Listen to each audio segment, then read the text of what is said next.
तो हमारा टॉपिक चल रहा है बॉडी फ्लूइड एंड सर्कुलेशन। आज हम लोग स्टडी करेंगे इलेक्ट्रोकार्डियोग्राम की, राइट, यानी ईसीजी। और आज का मोटिवेशनल कोट है, कसूर नींद का नहीं जो आती नहीं, कसूर तो सपनों का है जो सोने नहीं देते। सही है, मतलब नींद सबको आती है, लेकिन जो ड्रीम्स है ना वो सोने नहीं देते। अब्दुल कलाम जी ने भी तो कहा था, सपने वो नहीं होते जो हम सोकर देखते हैं, सपने वो होते हैं जो हमें सोने ही नहीं देते। सही है कि नहीं? और देख लो आज वर्ल्ड में उनका नाम है, वो नहीं भी है लेकिन हम लोग उनका नाम ले रहे हैं क्योंकि वो इतने जेंटलमैन और बहुत अच्छे व्यक्ति थे। और इसीलिए देखो उनको अपने इंडिया का प्रेसिडेंट भी बनाया गया था, राइट। तो हम लोगों ने क्या पढ़ा था? ब्लड पढ़ लिया है, ब्लड के टाइप्स पढ़ लिए हैं, और हम लोगों ने क्या पढ़ लिया है? प्लाज्मा और फॉर्म्ड एलिमेंट के बारे में पढ़ा, आरबीसी पढ़ा, हीमोग्लोबिन के बारे में पढ़ा, डब्ल्यूबीसी के बारे में पढ़ा, उसके परसेंटेज के बारे में पढ़ा, थ्रोम्बोसाइट्स के बारे में पढ़ा, ब्लड क्लॉट कैसे होगा उसके बारे में पढ़ा, क्लॉटिंग के लिए कौन से एंजाइम काम आएंगे उसके बारे में पढ़ा। फिर हमने लिम्फ के बारे में आपको बताया, लिम्फ को ही रफली क्या कह सकते हैं? Tissue fluid. लिम्फ को ही रफली क्या कहते हैं? Tissue fluid. याद आया आप लोगों को? Tissue fluid. उसके अलावा देखिए, उसके अलावा हम लोग ने लिम्फ जाता कहाँ है, हार्ट में किस जगह जाके मिलता है, इन सब की पूरी जानकारी हम लोगों को मिल चुकी है। हार्ट में कितने लेयर होते हैं? पेरिकार्डियम, मायोकार्डियम और एंडोकार्डियम। और पेरिकार्डियम सिंगल मेम्ब्रेन होता है कि डबल मेम्ब्रेन? डबल मेम्ब्रेन है ना। इसके अंदर एक फ्लूइड भरा होता है, फ्लूइड का नाम था पेरिकार्डियल फ्लूइड। और पेरिकार्डियल फ्लूइड करता क्या है? ये बाहरी जर्क से हमारे हार्ट को बचाता है, यानी ये बाहरी झटकों से हमारे हार्ट की सुरक्षा करता है, राइट। उसके बाद देखो, डबल सर्कुलेशन आपको बताया गया था। डबल सर्कुलेशन का मतलब होता है हमारे राइट साइड में जो है डीऑक्सीनेटेड ब्लड बह रहा है और लेफ्ट साइड में ऑक्सीनेटेड ब्लड बह रहा है, ठीक है ना। ये जा रहा है लंग्स में ताकि लंग्स में इसको ऑक्सीजनेट किया जा सके, और ये जा रहा है बॉडी के अंदर ताकि उसे डीऑक्सीजनेट किया जा सके। इस तरह से आपने देखा कि हमारे पास डबल सर्किट है। और मैं एक बार फिर से इसको रिवाइज कराऊंगा, होपफुली आज ही। फिर मैंने आपको बताया कि फेसेस में सिंगल सर्किट हार्ट होता है और वो सर्कुलेट कैसे करता है ये भी आपको बता दिया गया। ओपन और क्लोज टाइप क्या होता है ये भी क्लियर है। बताइए ओपन टाइप का एग्जांपल। ओपन टाइप का एग्जांपल आर्थ्रोपोडा और मोलस्का। आर्थ्रोपोडा और मोलस्का। अच्छा, ओपन टाइप का एग्जांपल नहीं, ओपन का ही तो पूछा है। ओपन का एग्जांपल आर्थ्रोपोडा और क्लोज टाइप का एग्जांपल एनीलिडा। एनीलिडा और कॉर्डेटा। क्वेश्चन भी कराया था कल मैंने, एनीलिडा और कॉर्डेटा। लेकिन एनीलिडा में भी एक एक्सेप्शन है। एनीलिडा का अपवाद लीच। लीच यानी जोक, जोक है ना, जोक की जोक। हाँ, जोक याद है ना, मुर्गा मैं बनता था, अंडे कौन देती थी मैम, ये था जोक, है ना। 2 चैम्बर्ड हार्ट फिशेस में होता है, 3 चैम्बर्ड हार्ट रेप्टाइल और एम्फीबिया में होता है, ठीक है ना। इसका एक अपवाद था, कोई बताएगा, जिसमें 4 चैम्बर होता था? क्रोकोडाइल। अच्छा, बर्ड और मैमल में भी क्रोकोडाइल की तरह ही 4 चैम्बर होता है। किसका हार्ट है सिंगल सर्किट? फिशेस का। किसका है डबल सर्किट? एम्फीबियंस का और रेप्टाइल का और मैमल का और बर्ड का। लेकिन इन दोनों में क्या अंतर है? इसमें ब्लड की मिक्सिंग नहीं होगी और इसमें ब्लड की मिक्सिंग होगी, इसलिए ये दोनों कोल्ड ब्लडेड थे ना, और हम लोग कैसे हैं? Warm blooded. Is that clear? ये सब कुछ आपको बता दिया था, कुछ क्वेश्चंस थे वो भी करा दिए, एंटीजन एंटीबॉडी के बारे में जान चुके हैं, ठीक है। ये डबल सर्कुलेशन है, इसको हम लोग करेंगे। ये चीज मैंने आपको कल बताई थी कि संवेदना कहां से कहां जाती है? पेस मेकर से पेस सेटर। पेस सेटर का नाम एवी नोड, और एवी नोड से कहां जाएगी? AV bundle. AV bundle IVS के टॉप से 2 भागों में डिवाइड हो जाता है, ये इधर चला जाता है, ये इधर। अब संवेदना दोनों हार्ट के चैम्बर में चली जाएगी, दोनों वेंट्रिकल के चैम्बर में चली जाएगी, और दोनों वेंट्रिकल एक साथ कॉन्ट्रैक्ट होंगे। कॉन्ट्रैक्ट होंगे तो प्रेशर बढ़ेगा, प्रेशर बढ़ेगा तो इसी प्रेशर के कारण the heart will be pumped into the body.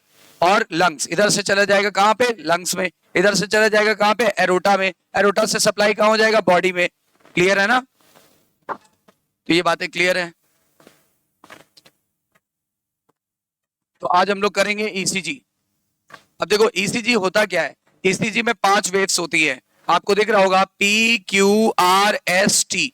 तो देखो पी पहली वेव है, क्यू आर एस तो कितने हो गए 4, और टी 5वीं वेव्स है। ठीक है, उसमें से भी आप ध्यान देना इस जगह पे 0 मिली वोल्ट है।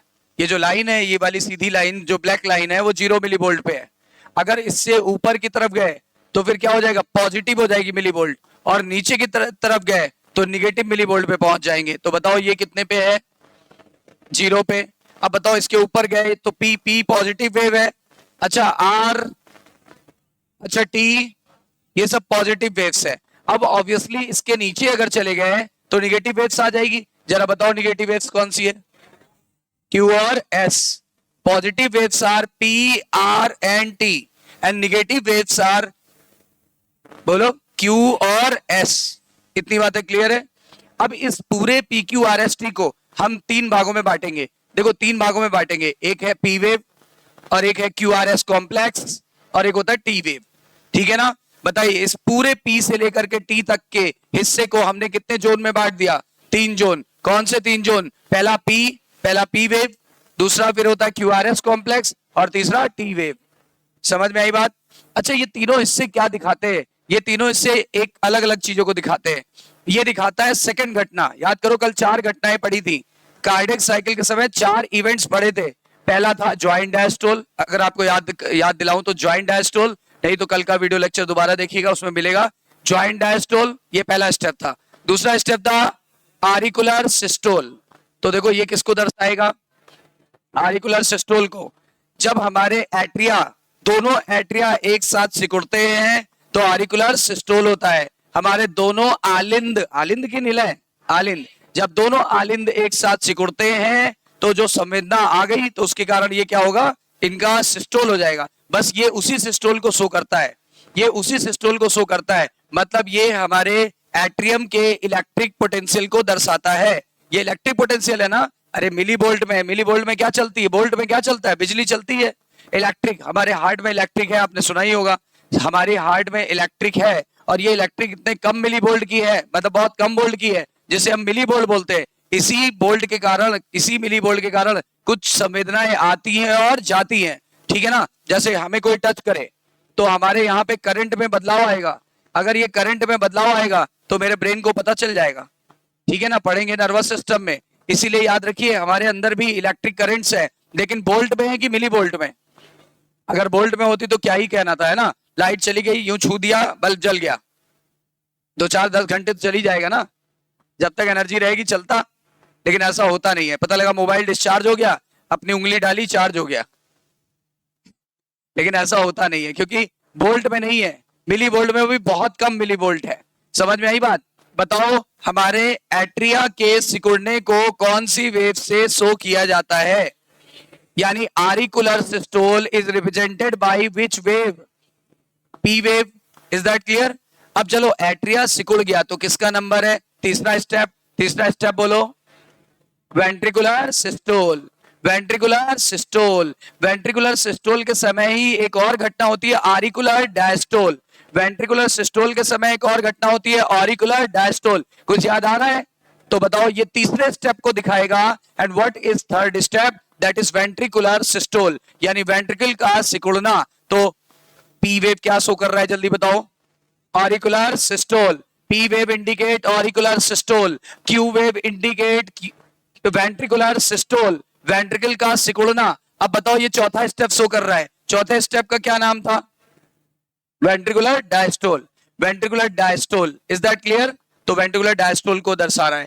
इतनी बातें क्लियर हो गई। अब एक बात और सुनो, जब भी कभी कोई काम करना होता है, जब भी कभी कहीं पे कोई काम करना होता है या संवेदना को आगे बढ़ाना होता है, तो याद रखिएगा वहां पर जो हमारी नर्व है ना, अभी हमारी नर्व के चारों तरफ पॉजिटिव चार्ज है, नर्व के बाहर कैसा चार्ज है, और नर्व के अंदर कैसा चार्ज है, निगेटिव। बताओ हमारे नर्व के बाहर कैसा चार्ज है और नर्व के अंदर कैसा चार्ज है, निगेटिव चार्ज है। लेकिन जब कोई संवेदना आती है तो चार्जेस उल्टे हो जाते हैं, पलट जाते हैं चार्जेस। पलट गए मतलब बाहर कैसा, अंदर कैसा, सुनना, जब संवेदना नहीं आ रही थी तो बाहर चार्ज कैसे थे? पॉजिटिव, अंदर कैसे थे? इस कंडीशन को एक नाम दे देते हैं, इसको बोलते हैं पोलराइज अवस्था। पोलराइज अवस्था की डीपोलराइज अवस्था? पोलराइज अवस्था। जब कहीं पे संवेदना आने लगी तो बताओ हमारी नर्व किस अवस्था में चली गई? उल्टा, उल्टा हो गई। पोलराइज का उल्टा डीपोलराइज। तो बताओ यहां पे क्या हुआ था? आरिकुलर सिस्टोल। इसी को क्या बोलेंगे? आरिकुलर डीपोलराइजेशन। सही है? बताओ आरिकुलर सिस्टोल का दूसरा नाम यहां पे बताओ क्या बोलेंगे? Ventricular depolarisation. यहां क्या बोलेंगे? वेंट्रिकुलर डीपोलराइजेशन के जस्ट बाद क्या होगा? रीपोलराइजेशन। तो बताओ आरिकुलर सिस्टोल का दूसरा नाम? आरिकुलर डीपोलराइजेशन। यहां बताओ वेंट्रिकुलर डीपोलराइजेशन। यहां बताओ वेंट्रिकुलर रीपोलराइजेशन। मतलब दोबारा भाई, अगर अभी चार्ज निगेटिव है अब और अंदर पॉजिटिव है, तो जब संवेदना चली गई होगी, पास हो गई होगी आगे, तो दोबारा क्या हो जाएगी? बाहर प्लस चार्ज, अंदर माइनस चार्ज, बाहर प्लस चार्ज, अंदर माइनस चार्ज। इसे क्या बोलते हैं? इसे बोलते हैं वेंट्रिकुलर रीपोलराइजेशन। डीपोलराइज से दोबारा पोलराइज स्टेज में आने को क्या बोलते हैं? रीपोलराइजेशन। Is that clear? अच्छा, अब अगर सवाल ये कि हम लोग ये कैसे मेजर करते हैं, ये मेजर कैसे करते हैं, ईसीजी को कैसे मेजर किया जाता है? जिस मशीन से मेजर करते हैं उसका नाम होता है क्या? उसका नाम होता है ईसीजी, इलेक्ट्रोकार्डियोग्राम। इलेक्ट्रोकार्डियोग्राम, ध्यान से सुनिएगा, मैंने क्या बोला? इलेक्ट्रोकार्डियोग्राम कि इलेक्ट्रोकार्डियोग्राफ? तो आपको लग रहा होगा कि मशीन का नाम होना चाहिए इलेक्ट्रोकार्डियोग्राम, लेकिन ऐसा नहीं है। मशीन का नाम है इलेक्ट्रोकार्डियोग्राफ। ग्राफ, आपको लगता होगा जो ये ग्राफ मिल रहा है ये है इलेक्ट्रोकार्डियोग्राफ, लेकिन ये ग्राफ नहीं है मेरे भाई, ये है इलेक्ट्रोकार्डियोग्राम। बताओ ये जो बोर्ड पे बना हुआ है, व्हाट इज दिस? इलेक्ट्रोकार्डियोग्राम। तो मशीन का नाम उल्टा होता है। मशीन का नाम क्या है? इलेक्ट्रोकार्डियोग्राफ। मतलब जो ग्राफ है वो ग्राफ नहीं है, और जो ग्राफ नहीं है वो ग्राफ है। समझ रहे हो ना? बताओ ये ग्राफ है कि नहीं है ना? लेकिन ये ग्राफ नहीं है, कहने के लिए, बुलाने के लिए ये ग्राफ नहीं है। नाम जल्दी बोल के बताओ, इलेक्ट्रोकार्डियोग्राम। समझे? ये जो आपका ईसीजी जो आ रहा है इस पे यूं यूं करके लाइफ लाइन, तो ये क्या होती है? ये इलेक्ट्रोकार्डियोग्राम है, और मशीन का नाम होता है इलेक्ट्रोकार्डियोग्राफ। सारी बातें क्लियर है? ठीक है ना? सारी बातें क्लियर है? इतनी बातें क्लियर है? अब अगर किसी का ईसीजी निकालना हो तो अब क्या करेंगे? एक मशीन होती है ईसीजी मशीन, अभी दिखा रहा हूं मैं आपको। ईसीजी मशीन से 3 इलेक्ट्रोड टोटल निकलते हैं स्टैंडर्ड अवस्था में। देखो दो तरह की ईसीजी होती है, एक स्टैंडर्ड वाली और एक डिटेल्ड वाली। एक स्टैंडर्ड वाली, एक डिटेल्ड वाली, एक जनरल वाली और एक डिटेल वाली। अगर मैं मान लो मुझे कोई रोग नहीं है और बस मेरी आम जांच करानी है, मुझे नॉर्मल ये जानना है कि मेरा बॉडी पूरी सही है कि नहीं, तो मेरी कौन सी ईसीजी करी जाएगी? नॉर्मल वाली। भाई इस एज में हार्ट डिजीज तो होगा नहीं, हालांकि हो जाता है लेकिन होगा नहीं। हम कौन से डिजीज की बात कर रहे हैं, समझ रहे हैं? मजाक वाली। समझो इसका मतलब क्या होगा? इसका मतलब इस एज में तो हार्ट डिजीज होता नहीं है, ओल्ड एज में होता है, तो ओल्ड एज में डिटेल वाली की जाएगी। इस एज में कौन सी करी जाएगी? स्टैंडर्ड वाली। अब स्टैंडर्ड वाली में क्या करेंगे? कितने लीड निकले होते हैं? 3 लीड, मतलब 3 वायर। एक वायर यहाँ पे लेफ्ट रिस्ट पे, एक राइट रिस्ट पे, और एक लेफ्ट एंकल पे। लेफ्ट एंकल मतलब एडी, लेफ्ट एडी पे, क्योंकि हार्ट लेफ्ट की तरफ है, तो एक यहां लगा दो, एक यहां लगा दो, और एक यहां लगा दो। समझ में आई बात? कितने लीड निकले होते हैं? 3। How many leads are arise from the ECG machine? 3। ये स्टैंडर्ड की बात चल रही कि डिटेल की? अच्छा, एक कहां लगाते हैं? लेफ्ट रिस्ट पे। एक कहां लगाएंगे और एक कहां लगाएंगे? लेफ्ट एंकल मतलब लेफ्ट एडियो में। एंकल मतलब होता है ना, हम लोग सॉक्स खरीदते तो बोलते हैं एंकल लेंथ तक की दो, एंकल से शॉर्ट लेंथ तक की दो, एंकल से ऊपर वाली लेंथ दो। अरे यहां तक वाली को क्या बोलते हैं? एंकल से ऊपर वाली। यहां तक वाली को एंकल लेंथ, उससे नीचे वाली आजकल आती है तो वो एंकल से नीचे वाली, राइट? क्लियर है कि नहीं है? अच्छा आप देखो यानी ईसीजी के बारे में इतनी सारी जानकारी आपको मिल गई। अब 3 लीड लगा होना चाहिए। अगर आपको डिटेल्ड ईसीजी निकालनी है तो एक्स्ट्रा लीड्स लगा लेते हैं। कहां पे? चेस्ट रीजन पे और बैक रीजन पे। बैक रीजन पे और चेस्ट रीजन पे और यहाँ साइड में एक्स्ट्रा लीड्स लगाई जा सकती है। तो डिटेल जाकर के पता लगेगा। अच्छा, हम सब का जो ईसीजी होता है, हम सब का ईसीजी अगर लीड सेम पोजीशन पे लगाई गई तो रफली सेम ही आएगा। अगर मेरा ईसीजी निकाला जाए, आपका ईसीजी निकाला जाए, और अगर लीड लगभग सेम जगह पे लगी है तो लगभग हमारा ईसीजी और आपका ईसीजी रफली सेम आएगा। मैं एग्जैक्टली इसलिए नहीं बोल रहा हूं क्योंकि थोड़ा बहुत तो चेंज हो ही जाता है। रफली कैसा आएगा? हम सब का ईसीजी निकाला जाए तो रफली कैसा आएगा? सेम आएगा। समझ में आई बात? सेम आएगा।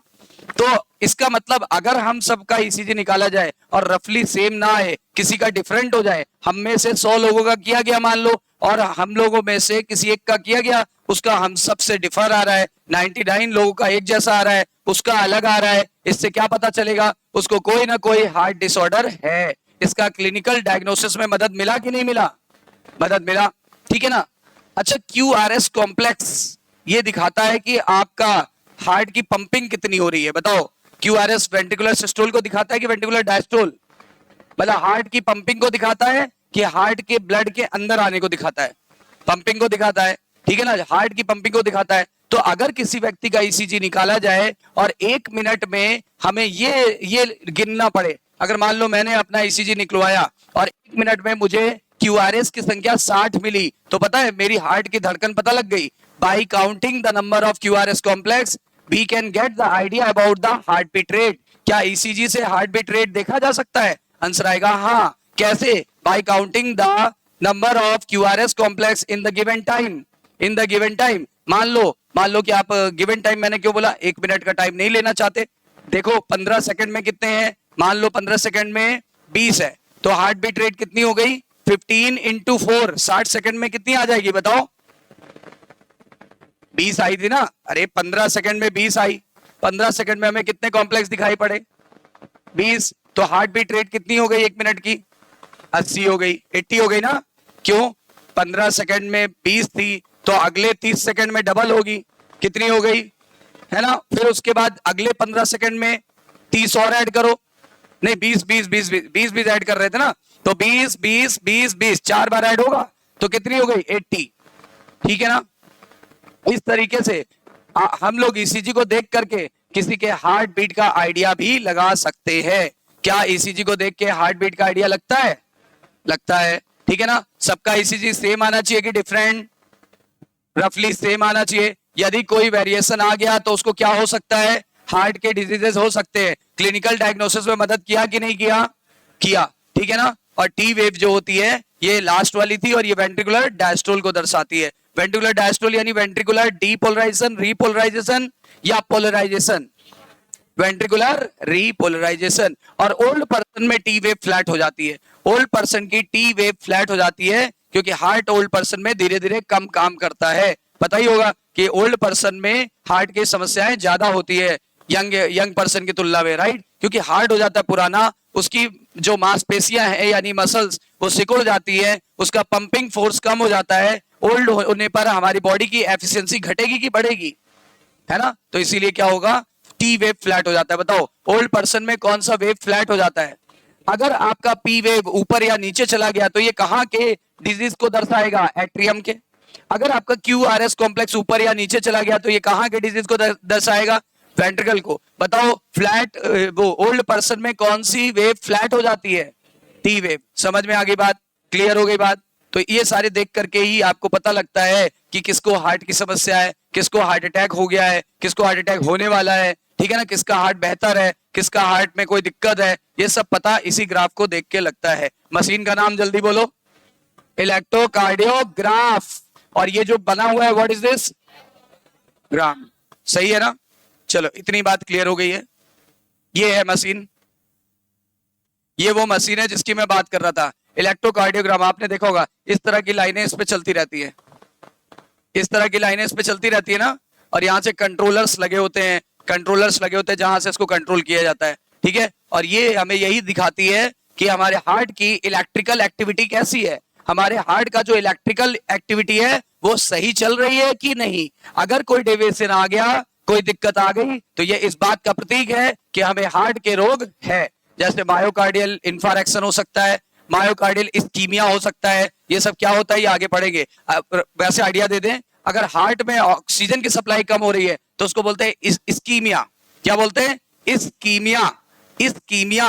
और अगर हमारे हार्ट में ब्लड की सप्लाई कम हो रही है तो इसे बोलते हैं एमआई, मायोकार्डियल इन्फारेक्शन, मायोकार्डियल इन्फारेक्शन। इसी को हार्ट अटैक भी कहते हैं, हम आपको डिटेल में पढ़ाएंगे। राइट, इतनी बातें क्लियर हो गई? ये देखो ईसीजी ऐसा आता है? देखो एक्टिविटी, हार्ट की एक्टिविटी को शो कर रहा है। पी वेव आया, क्यूआरएस आया, टी आया, समझ रहे हो ना? ऐसे ही लाइफ लाइन चलती रहती है ना।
देखो क्या लिखा हुआ है, इलेक्ट्रोकार्डियोग्राफ, इलेक्ट्रोकार्डियोग्राफ लिखा हुआ है, मतलब मशीन की बात चल रही है ना। यानी वो मशीन जिससे हम ईसीजी करेंगे उसे बोलते हैं इलेक्ट्रोकार्डियोग्राफ। अच्छा, अब क्या लिखा हुआ है? कह रहा है कि टीवी पे आपने सीरियल देखा होगा, तो सीरियल में, टीवी में सीरियल जानते हो, एकता कपूर का कहानी घर घर की, है ना? क्योंकि सास भी कभी बहू थी और बहू फिर सास बनेगी, है ना? तो ऐसे ऐसे सीरियल आते रहते हैं और मम्मियां देखती रहती हैं, है ना? मम्मीज का काम ही है ये देखना, सही है ना? मम्मीज, बहुत सारी मम्मीज, है ना? अब देखो, तो उसमें क्या दिखाया जाता है? पता लगा एक सीन चल रहा है, वहां पे क्या हुआ, किसी की किसी से लड़ाई हुई। सपोज सिद्धार्थ की प्रेरणा से लड़ाई हुई, सिद्धार्थ की प्रेरणा से लड़ाई हुई, तो क्या होगा? सिद्धार्थ की जब प्रेरणा से लड़ाई हुई तो क्या होगा? पता लगा सिद्धार्थ एडमिट हो गया और वो जा रही है इंडिया छोड़ के। वो यहाँ पे इंडिया में नहीं रहते, सब विदेश में रहते हैं। बहुत रिच पर्सन से दिखाया जाता है, अंबानी फेल है उनके सामने, इतनी बड़ी लाइफ स्टाइल दिखाई जाती है। उनको कोई काम नहीं होता, ऑफिस ऑफिस में कोई काम नहीं होता, पूरे दिन घर पे ही दिखाते हैं। नहीं, हस्बैंड भी घर पे, वाइफ भी घर पे, लड़ाई झगड़ा चल रहा है, ये उनको छोड़ के जा रहा है, ये इनको छोड़ के आ रहा है ना? शादियां तो उसमें पूछो ही नहीं, 8-10 से कम हो तो बेकार है ना? सही है ना? तो इसका मतलब क्या कि अभी दोनों की लड़ाई हो गई, वो फॉरेन कंट्री जा रही है, लंदन जा रही है, ये एडमिट हो गया मेदांता में, और पता लगा वहां सीन दिखाया जा रहा है कि ये जा रही है, वो एकदम एडमिट है, उसकी लाइफ लाइन चल रही है और आवाज आ रही है पीप पीप पीप, और उसकी लाइफ लाइन चल रही है यूं यूं, फिर धीरे धीरे कम हो रही है, फिर धीरे धीरे कम हो रही है। इधर से सिद्धार्थ की माँ का फोन प्रेरणा के पास जाता है, बेटी एक बार उससे मिल लो, वो लाइफ से लड़ रहा है, ठीक है ना? तो उसके कहते हैं मैं नहीं आऊंगी, जाओ। फोन कट जाता है। फिर पता नहीं क्या होता है, अचानक से कुछ चमत्कार हो जाता है, कुछ चमत्कार हो जाता है, प्रेरणा की फ्लाइट लैंड टेक ऑफ दिखा दी जाती है कि उड़ गई, चली गई प्रेरणा। फिर अचानक से प्रकट हो जाती है हॉस्पिटल में, हॉस्पिटल में प्रकट हो जाती है और कहती है फिर वो लाइन, इधर लाइन देखना, जैसे ही उसकी पहली एंट्री होती है गेट खुलता है, line break, line break, Siddharth मर गया। अब जब सिद्धार्थ मर गया ऐसे आती है आवाज पीप पीप पीप पीप, जैसे घुसती है पीप पीप पीप पीप पीप, गया। लेकिन जैसे ही प्रेरणा आती है, कहते सिद्धार्थ बैग फेंकती है और एकदम से पैर, वो चप्पल पर इधर उधर बिखर जाता है, एकदम से उसके सिरे में मारते, सिद्धार्थ तो मुझे छोड़ के नहीं जा सकते, नहीं जा सकते, नहीं जा सकते। ऐसे ही सिद्धार्थ की लाइफ लाइन तुरंत चलने लगती, पीप peep peep peep peep peep peep peep पीप। डॉक्टर कहने लगा प्रेरणा तुम इतनी मतलब एक्टिव हो कि तुम इस पेशेंट को भी जरा देख लो। डॉक्टर की जरूरत ही ना पड़े, ऐसे प्रेरणा आ जाए और सबका हार्ट अटैक सही हो जाए, है ना? तो ये उसी सीन की कल्पना की हम लोगों ने राइट। तो क्या लिखा हुआ है, you are probably familiar with this scene from a typical hospital television. कह रहा है हॉस्पिटल में जो टेलीविजन पे दिखाते हैं सीरियल, उनमें ऐसा सीन आता है, ठीक है। एक पेशेंट हुक्ड अप है मॉनिटरिंग मशीन से, and that show the voltage trace on the screen and makes a sound peep peep peep peep. सही है ना। As the patient goes cardiac arrest, उसका हार्ट बीट बंद हो रहा है, कार्डियक अरेस्ट हो गया उसको, उसकी धड़कनें काम नहीं कर रही है, बताया था ना, बिल्कुल रुक गई थी बस, लेकिन प्रेरणा के आते ही फिर एकदम हो गई, एकदम करिश्मा हो जाता है उसमें, है ना। मतलब जान भी चली गई हो ना तो वापस आ जाती है। फिर आगे देखो, this type of machine is known as electrocardiograph. Machine का नाम ग्राफ। और इससे जो आपको पिक्चर मिली, व्हाट इज दिस, इलेक्ट्रोकार्डियोग्राफ, ठीक है। ECG is the graphical representation of the, किसका ग्राफिकल रिप्रेजेंटेशन है, हमारे हार्ट की इलेक्ट्रिकल एक्टिविटी का, हमारे हार्ट की कौन सी एक्टिविटी का, बताया था ना। This is the electrical activity of the heart during the cardiac cycle. हमारी कार्डियक साइकिल के दौरान जो हमारी हार्ट की एक्टिविटी है, उसका ग्राफिकल रिप्रेजेंटेशन क्या कहलाता है, ये कहलाता है ईसीजी, इलेक्ट्रोकार्डियोग्राफ। कह रहा है, अब देखो बात वही आ गई, दो तरह की ईसीजी मैंने आपको सिखाई है, एक है स्टैंडर्ड और एक कौन सी है, डिटेल। एक डिटेल्ड है, अभी किसकी बात कर रहा है, स्टैंडर्ड ईसीजी का। कह रहे हैं as shown in the figure 18.3, ये रहा फिगर 18.3, ये रहा figure 18.3।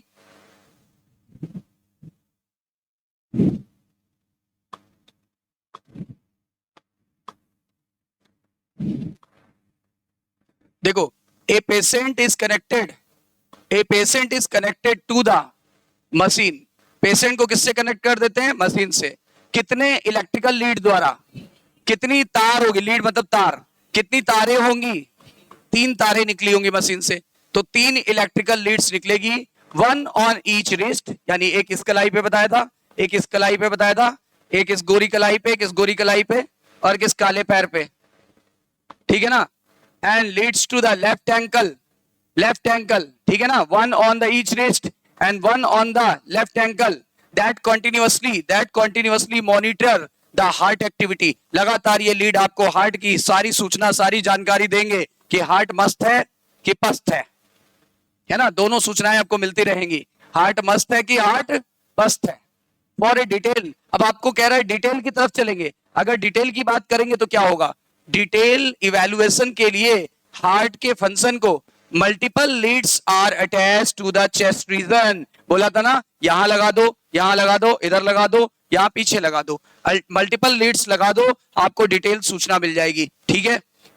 We will talk about the standard ECG, लेकिन हम बात कर रहे हैं केवल और केवल स्टैंडर्ड ईसीजी की।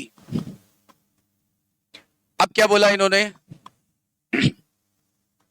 each peak of the ECG is identified with a letter from P to T, responds to the specific electrical activity of the heart। मतलब आपके पास P से लेकर T तक वेव है, P से लेकर T तक वेव है, जो हमारे हार्ट की इलेक्ट्रिकल एक्टिविटी को दर्शाती रहती है। अच्छा बताओ P वेव क्या शो करती है,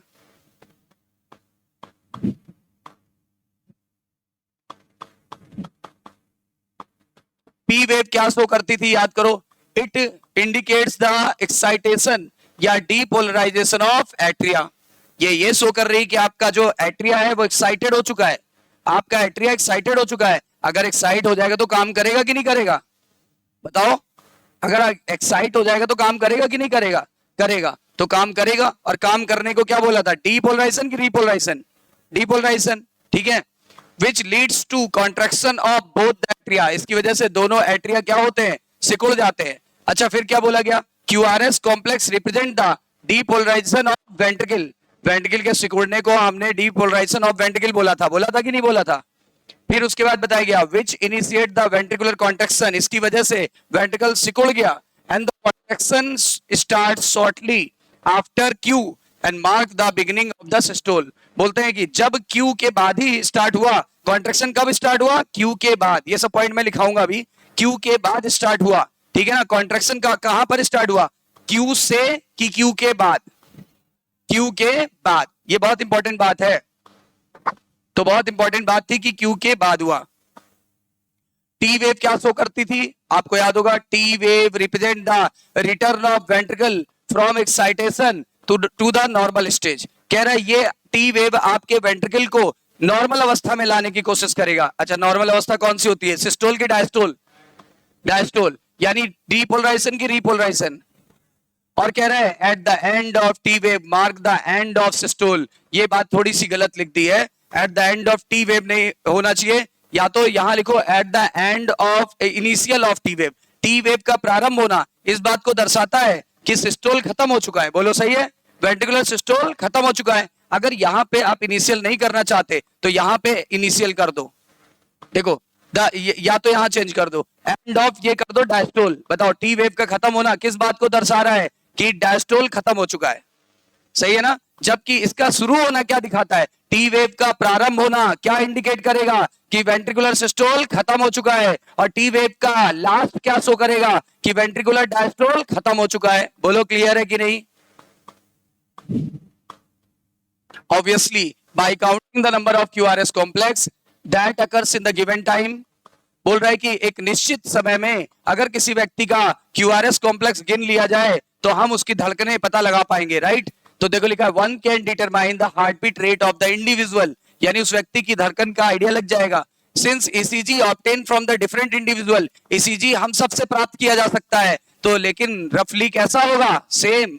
देखो लिखा है रफली the same shape of the given lead configuration. बोलते हैं कि अगर हमारी जो लीड है सेम जगह लगाई गई है तो रफली हमारा कैसा आएगा ECG, सेम आएगा। लेकिन इन्होंने बोला अगर कोई डेविएशन, जैसे बताया था 100 लोगों में 99 लोगों का है एक जैसे आया, एक का अलग आया, एक का अलग आया, इसका मतलब उसको कोई ना कोई हार्ट प्रॉब्लम है, यानी इंडिकेट्स द पॉसिबल एबनॉर्मेलिटी और disease. Hence it is the great clinical significance. इससे बहुत ज्यादा क्लिनिकल फायदा उठा सकते हैं डॉक्टर्स, राइट? तो ये बात क्लियर हो गई। चलिए इसका नोट्स हम लोग बना लेते हैं।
ECG,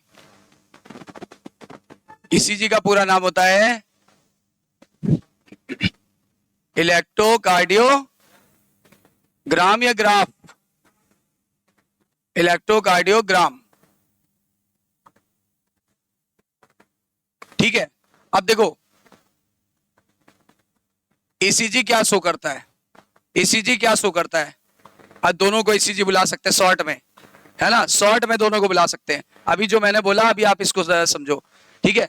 ECG जो है इलेक्ट्रोकार्डियोग्राम और इलेक्ट्रोकार्डियोग्राफ दोनों को शॉर्ट में ECG बुला सकते हैं, पर अभी मेरा जो डिस्कशन है वो इलेक्ट्रोकार्डियोग्राम पे है, ठीक है ना।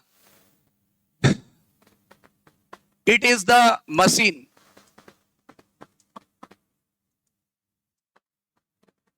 which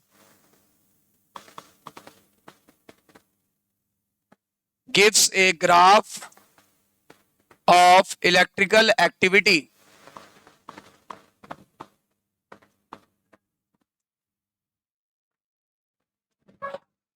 मतलब ये ऐसी मशीन है जिससे हमें ग्राफ मिलेगा। किसका ग्राफ मिलेगा? Electrical activity of the heart, electrical activity of the heart, ठीक है। तो ये एक ऐसी मशीन है जो आपको ग्राफ देगी। किसका ग्राफ देगी? Electrical activity of the heart का, ठीक है ना। इन वोल्ट की मिली वोल्ट, इन मिलीवोल्ट।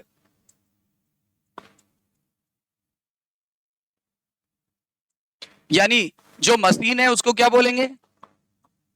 मशीन का नाम क्या पड़ा? मशीन का नाम है इलेक्ट्रो कार्डियोग्राफ। और ग्राफ का क्या नाम पड़ा? Electro cardiogram. फर्क है ना? क्लियर? तो यहां पे कर दो ग्राफ, क्योंकि हम लोग ने इसको बोल दिया मशीन ना, तो मशीन कर दो, तो इसको कर दो ग्राफ। राइट? बोलो, सही है ना? अगर हम पहले मशीन को बता रहे हैं तो उसका नाम लिख दिया इलेक्ट्रोकार्डियोग्राफ। बताओ, मशीन का क्या नाम है? इलेक्ट्रोकार्डियोग्राफ। और जो आपको ग्राफ मिल रहा है वो क्या है? इलेक्ट्रोकार्डियोग्राम। ठीक है?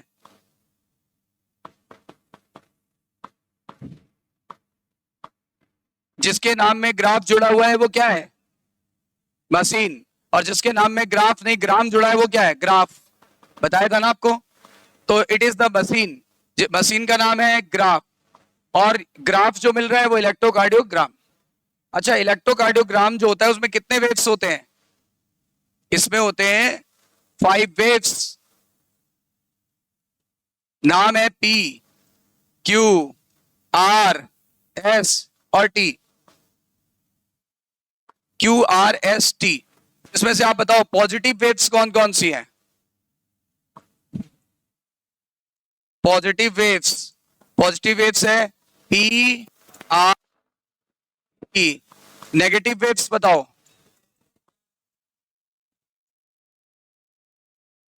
नेगेटिव वेव्स है Q and S. Q and S.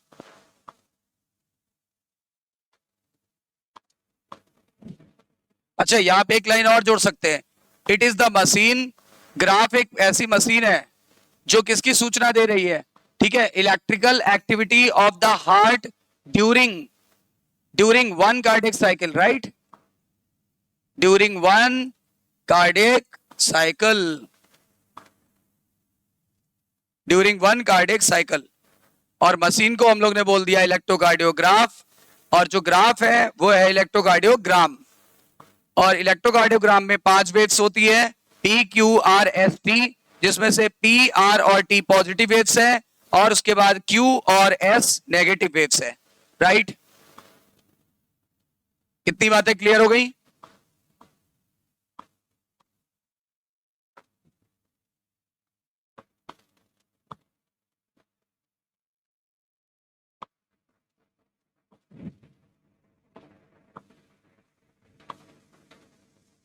अभी तक कोई डाउट?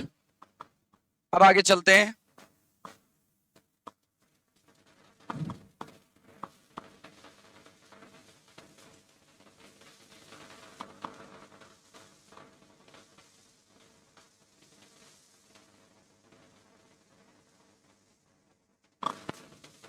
ये कितने मिली वोल्ट पे था?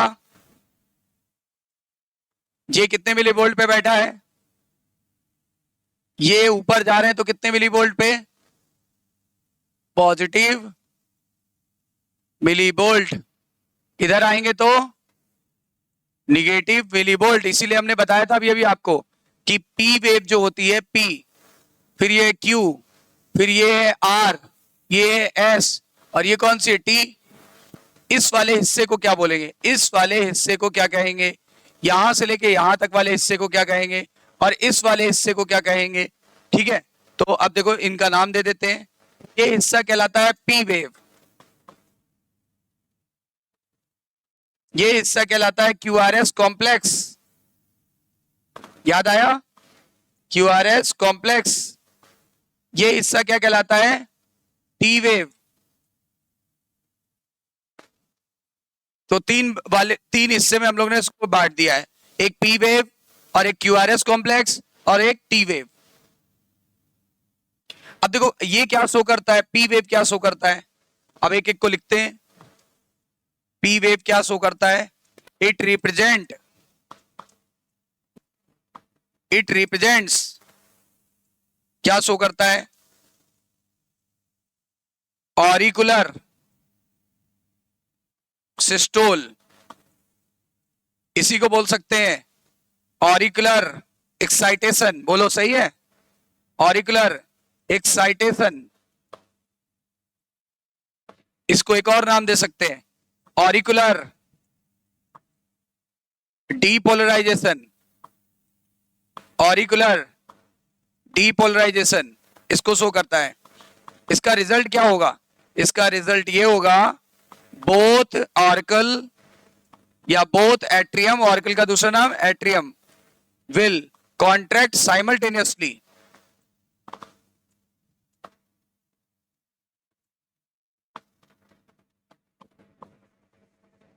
यानी साथ साथ सिकुड़ जाता है, दोनों एट्रियम साथ साथ सिकुड़ जाता है,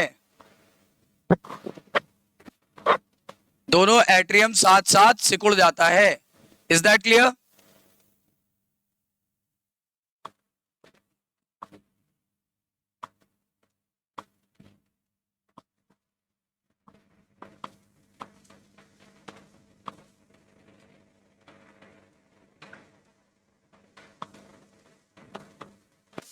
यानी ये हमारा क्या शो कर रहा था?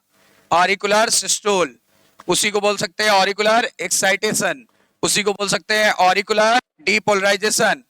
और इसमें दोनों एट्रियम एक साथ सिकुड़ गए, तो ये हमें मिल गई पी वेव। और पी वेव में कोई प्रॉब्लम आएगी? पी वेव ऊपर गई नीचे गई तो ये किसके रोग को दर्शाएगी? एट्रियम के। ठीक है ना, लिख देते हैं डेविएशन। डेविएशन समझते हो ना, बदलाव। Deviation in P wave indicates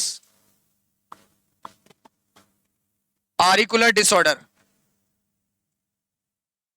यानी ऑरिकुलर डिसऑर्डर का पता लगेगा। अगर पी वेव में कोई डेविएशन हुआ, ऑरिकुलर डिसऑर्डर का पता लगेगा।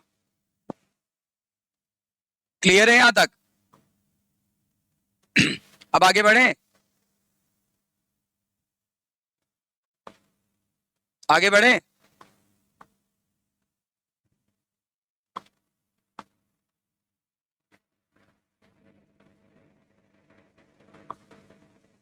बताइए,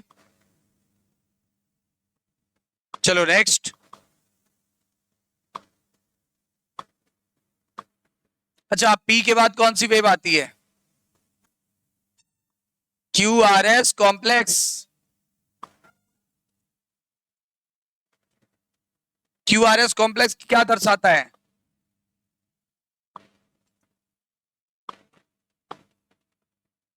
इट इंडिकेट्स वेंट्रिकुलर सिस्टोल, या इसी को बोल सकते हैं वेंट्रिकुलर रीपोलराइजेशन, डीपोलराइजेशन। सही है, ये मैं जानबूझ के गलत लिख रहा था, सही है, कम से कम सही तो बताए। डीपोलराइजेशन, रीपोलराइजेशन की डीपोलराइजेशन? डीपोलराइजेशन। जब वापस फैलेगा तब क्या बोलेंगे? राइट, तो इंडिकेट्स वेंट्रिकुलर सिस्टोल, यानी वेंट्रिकुलर डीपोलराइजेशन। कुछ ऐसा ये वाली स्थिति है, ये इसको शो कर रहा है, इसको, है ना?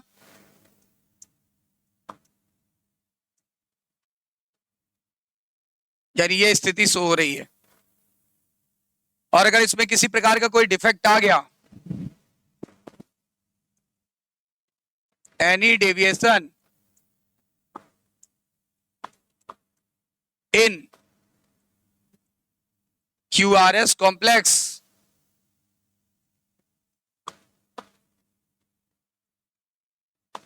leads to ventricular disease। जैसे दो हो सकती है, मायोकार्डियल इंफारेक्शन इसी को जनरली हार्ट अटैक कहते हैं। और एक हो सकता है मायोकार्डियल इस्कीमिया।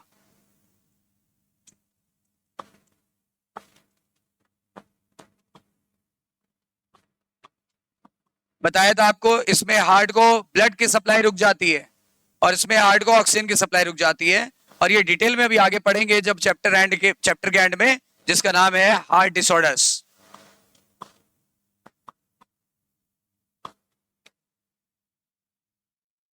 यानी क्यूआरएस कॉम्प्लेक्स आपके वेंट्रिकल के सिस्टोल को दर्शाता है, जिसको आप वेंट्रिकुलर डिपोलराइजेशन कहते हैं। अगर किसी प्रकार का क्यूआरएस कॉम्प्लेक्स में कोई डेविएशन आया तो या तो हमें हो जाएगी मायोकार्डियल इन्फारेक्शन, जिसको बोलते हैं हार्ट अटैक, और एक हो जाएगा क्या, एक हो जाएगा myocardial ischaemia. Is that clear? अगर हार्ट में ब्लड की सप्लाई अचानक से बहुत कम हो जाए तो इसे बोलते हैं हार्ट अटैक, और अगर ऑक्सीजन की सप्लाई कम हो जाए तो इसे बोलते हैं इस्कीमिया। क्लियर हो गई बात? और एक बात और अभी अभी बताया था एनसीईआरटी में,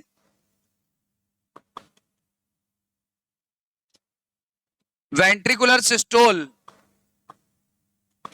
स्टार्ट्स आफ्टर क्यू की before Q? After Q wave. याद रखिएगा, अभी पढ़ा था ना एनसीईआरटी के, देखो एक एक लाइन कितनी इंपॉर्टेंट होती है। एनसीईआरटी की एक एक लाइन कितनी इंपॉर्टेंट है, और इसमें से कितने सारे पीवाईक्यूज पूछे जा चुके हैं, और आपका सब कुछ इसी में सॉल्व हो जाएगा, क्योंकि हम सारे पीवाईक्यूज लेके चलते हैं, सारे थ्योरीज लेके चलते हैं, कैसे अपडेट होते हैं चीजें, उसको भी हम इसमें इंक्लूड करके चलते हैं। अब जैसे ये दोनों शब्द एनसीईआरटी में नहीं दिए, इस्कीमिया नहीं दिया, 12th की एनसीईआरटी में मायोकार्डियल इन्फारेक्शन दिया हुआ है। अब क्यूआरएस कॉम्प्लेक्स के बाद आ जाते हैं हम लोग किसके पास? T wave.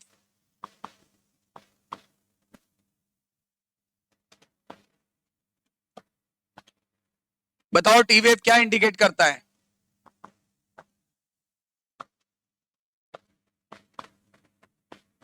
Indicate ventricular diastole, indicate ventricular diastole, जिसे हम लोग बोलेंगे वेंट्रिकुलर रीपोलराइजेशन। बिल्कुल सही है, वेंट्रिकुलर रीपोलराइजेशन। यानी फिगर बना लें,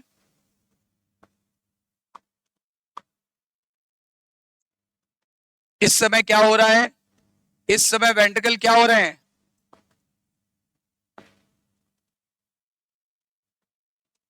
फैल रहे हैं ना, वेंट्रिकल फैल रहे हैं, डायस्टोलिक कंडीशन में।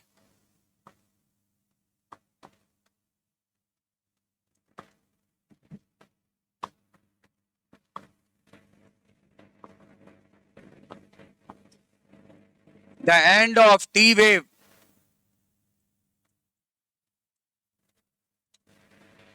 indicate the end of diastole, या फिर एक बात और लिख सकते थे,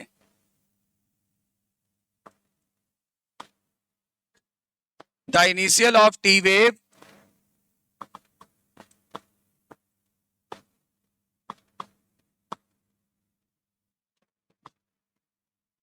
the end of systole। T wave की शुरुआत में सिस्टोल एंड हो चुका है, और टी वेव के एंड में डायस्टोल एंड हो जाएगा।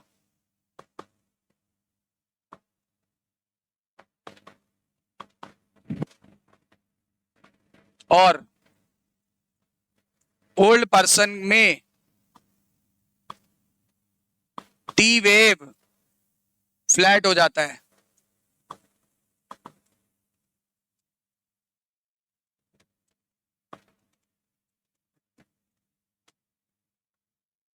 ओल्ड पर्सन में टी वेव कैसा हो जाता है, फ्लैट हो जाता है। ओल्ड पर्सन में टी वेव फ्लैट हो जाता है।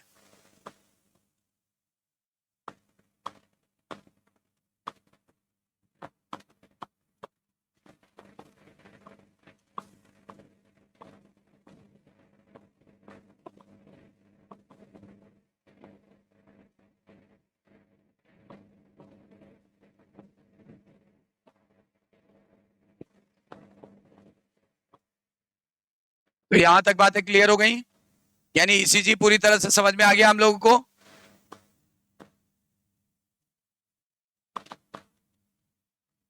अब देखो,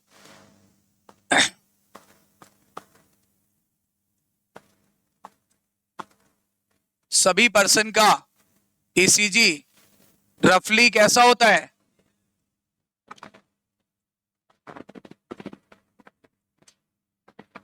यहां पे लिख देते हैं, इफ लीड कॉन्फ़िगरेशन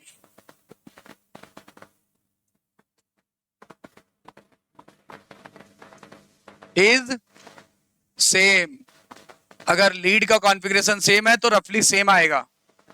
कैसा आएगा? रफली सेम, अगर लीड का कॉन्फ़िगरेशन सेम है। एनी डेविएशन इन ईसीजी इंडिकेट्स, क्या इंडिकेट करेगा? Heart disease. So have significant clinical importance. बोलो सही है? Clinical importance.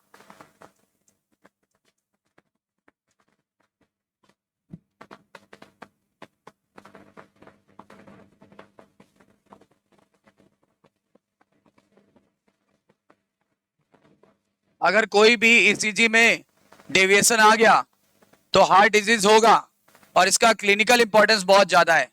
क्लिनिकल इंपॉर्टेंस बहुत ज्यादा है। अब नोट करके एक line,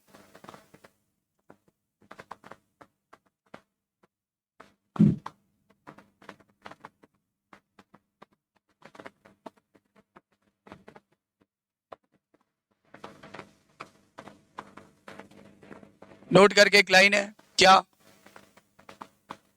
by counting the numbers of QRS complex in a specific time, right? In a specific time, we can calculate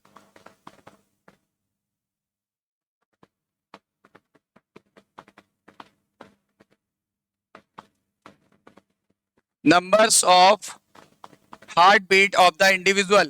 सही है? Heartbeat of individual.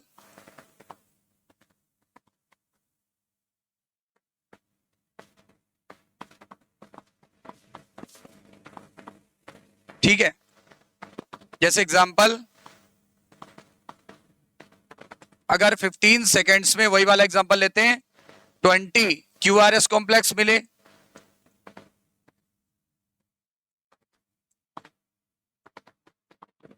तो बताओ क्या होगा? 30 सेकेंड्स में पहले निकालो, कितने हो जाएंगे? 40। और अगर 45 सेकेंड्स की बात करें तो 60। और अगर 60 सेकेंड की बात करें तो 1 मिनट हो गया, और 1 मिनट की बीट आ गई आपकी, 80 QRS मिलेंगे। तो इसका मतलब इस व्यक्ति की हार्ट बीट रेट कितनी है?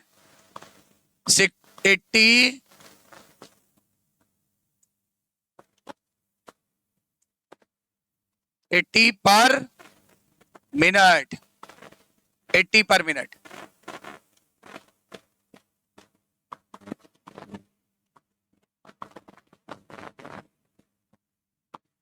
एट्टी पर मिनट। इतनी बात क्लियर?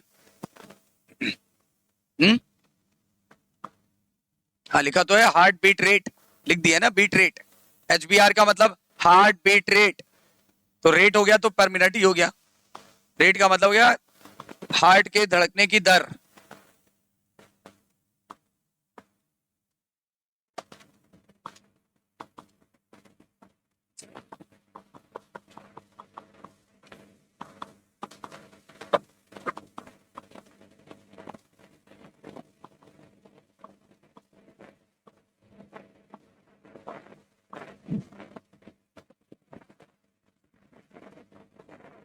इतनी बातें क्लियर है ना?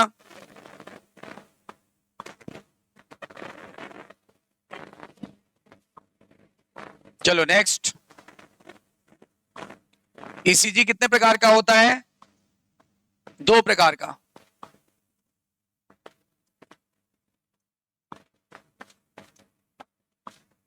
एक कौन सा होता है? एक याद करो, जो नॉर्मल पर्सन का किया जाता है उसे बोलते हैं स्टैंडर्ड, और एक और होता है जो किया जाता है किसके लिए? ओल्ड पर्सन के लिए, या किसी को हार्ट का डिजीज होता हो। देखो, पहला होता है standard, standard, and second one is detailed. Standard में कितने लीड उपयोग में लाए जाते हैं?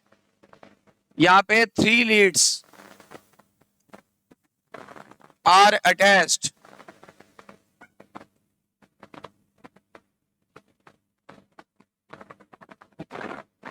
एक होता है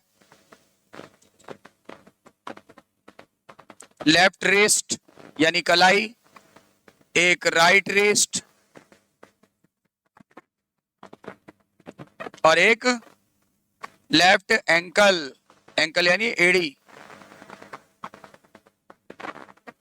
अच्छा, यहां पे मल्टीपल लीड्स अटैच करते हैं। मल्टीपल लीड्स आर अटैच्ड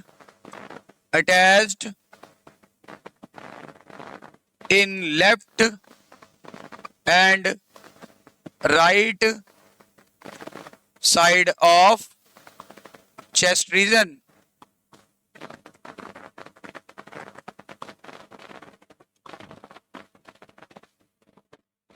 ठीक है, मल्टीपल लीड लेफ्ट और राइट में भी कुछ अटैच करते हैं।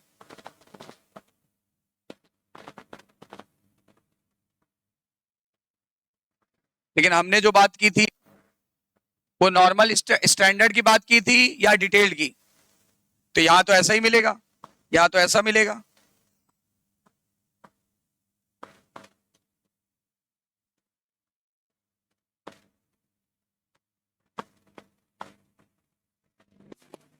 लेकिन यहां पे आपका कुछ डेविएटेड मिलेगा ना, कुछ डेविएटेड मिलेगा।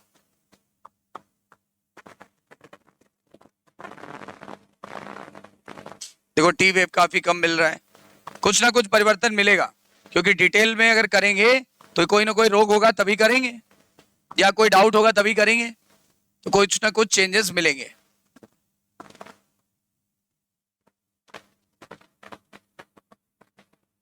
समझ आ गई बात? ईसीजी के बारे में पूरी बातें क्लियर हो गई। जिस प्रकार हार्ट के लिए क्या करते हैं? ईसीजी, इलेक्ट्रोकार्डियोग्राम, ग्राम की ग्राफ, ग्राम, मशीन का नाम। अच्छा, जो ये जो इलेक्ट्रिकल एक्टिविटी है इसे क्या बोलेंगे? ग्राम। उसी तरह से ब्रेन के लिए होता है ईईजी, इलेक्ट्रोकार्डियोग्राफ, इलेक्ट्रोकार्डियोग्राफ, ईईसीजी के लिए इलेक्ट्रोकार्डियो, और ब्रेन के लिए इलेक्ट्रोइंसेफलोग्राम। ईईजी बोला है ना, ईईजी एक है electrocardiogram, electrocardiogram for what? Heart activity. और ईईजी किसके लिए? इलेक्ट्रो इंसेफ्लोग्राम। इंसेफ्लो मतलब क्या हो गया? ब्रेन। इंसेफ्लॉन रीजन होता है, इंसेफ्लॉन मतलब हेड का रीजन। तो अगर ब्रेन की एक्टिविटी के लिए पूछा जाए तो ईसीजी की ईईजी। अच्छा, और हार्ट की एक्टिविटी के लिए फर्क है ना दोनों में, एक में सी कार्डियो, एक में इंसेफ्लो यानी कि ब्रेन। इतनी बातें क्लियर हो गई? चलो, ये सारी चीजें अब कवर हो गई, इंक्लूडिंग एनसीईआरटी, इंक्लूडिंग एनसीईआरटी। अब थोड़ा आगे चलते हैं।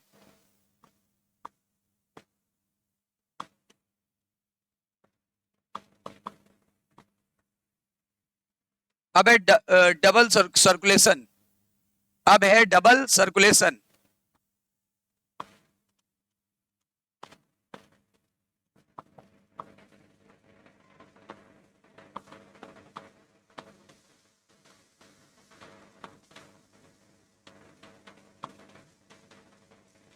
हाँ, डबल सर्कुलेशन है।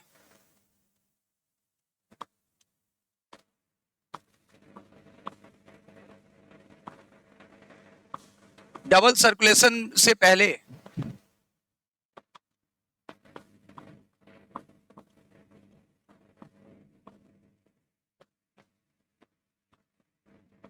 डबल सर्कुलेशन से पहले एनसीईआरटी ने दिया है आर्टरी और वेन के बारे में, आर्टरी और वेन के बारे में। तो पहले समझो जरा, सबसे मोटा क्या होता है? एरोटा। सबसे मोटा क्या होता है? एरोटा। और जब एरोटा स्प्लिट करता है तो थोड़ा पतला हो जाएगा, पतला हो गया तो क्या बोलेंगे उसे? आर्टरी। आर्टरी से और पतला हो जाता है आर्टीरियोल। आर्टीरियोल, आर्टीरियोल से आर्टीरियोल ये हो गया। अब यहां से बन जाती है क्या? कैपिलरी। कैपिलरीज, कैपिलरी जिसको बोलते हैं केशिकाएं, रक्त केशिकाएं। और ये तो आपको अच्छे से पता होगा कि आर्टरी में कैसा, एरोटा में कैसा ब्लड आ रहा है? ऑक्सीजनेटेड की डीऑक्सीजनेटेड? ऑक्सीजनेटेड की डीऑक्सीजनेटेड? ऑक्सीजनेटेड ब्लड आ रहा है, राइट। तो एरोटा से ऑक्सीजनेटेड ब्लड आर्टरी में पहुंचा, आर्टरी और पतली हो जाती तो आर्टीरियोल बोलते हैं, आर्टीरियोल कैपिलरी बना देती है। अब कैपिलरी किसके संपर्क में रहती है? कैपिलरी रहती है, बताओ, टिश्यू या हम लिख दे सेल, यूनिट का नाम क्या है? इसी के बीच में लेन देन होता रहता है, इसी के बीच में रियली में एक्सचेंज होता रहता है, न्यूट्रिएंट्स और ऑक्सीजन ले ली जाती है और बेकार का कचरा फेंक दिया जाता है, CO2 मिला दिया जाता है। क्लियर है? इसीलिए अब जो है, अब इसके बाद क्या हो जाएगी? इसके बाद यहां से कोई ना कोई ब्लड को कलेक्ट करना चाहिए, और कलेक्ट करने के लिए क्या होगा? वेन्यूल। वेन्यूल जब यूनाइट होगी तो क्या बनेगा? वेन्स। वेन्स जब यूनाइट होगी तो क्या बनेगा? Vena cava. और वेना कावा कहां खुल जाता है? हार्ट में। Open in heart, open in heart, हाँ वो राइट में होगा, हमने अभी बस आपको सरल करने के लिए ऐसा लिख दिया। और उसके बाद देखो हार्ट से, उसके बाद क्या है? हार्ट से ही देखो ये आ रहा है, ये भी हार्ट से ही आ रहा है, और ये हार्ट में वापस जा रहा है, बोलो रिटर्न आ गया। ये हार्ट से ही आ रहा था ऑक्सीजनेटेड ब्लड, और ये डीऑक्सीजनेटेड ब्लड हार्ट में वापस चला गया है, राइट। इस तरीके से क्या होता है? पूरी पंपिंग चलती रहती है। देखो इधर से ऑक्सीजनेटेड ब्लड पंप कर दिया गया और उधर से डीऑक्सीजनेटेड ब्लड हार्ट में वापस लाया गया। इससे क्या होता है? पूरा सर्कुलेशन कंट्रोल होता रहता है, राइट। पूरा सर्कुलेशन कंट्रोल होता रहता है। और आपने देखा यहाँ पे ऑक्सीजनेटेड ब्लड यहां से यहां तक आ रहा है, उसके बाद फिर कैसा ब्लड हो गया? डीऑक्सीजनेटेड ब्लड हो गया, उसके बाद डीऑक्सीजनेटेड ब्लड हो गया। तो यानी दो तरह का सर्कुलेशन देखने को मिलेगा, एक आपको ब्लू कलर वाला मिलेगा और एक रेड कलर वाला मिलेगा कि नहीं मिलेगा? ठीक है। अब क्या अंतर है? आर्टरी और वेन में क्या अंतर है? देखो आर्टरी और वेन में देखा जाए तो पहले हम बोले ब्लड वेसल। ब्लड वेसल्स का मतलब होता है रक्त वाहिनी।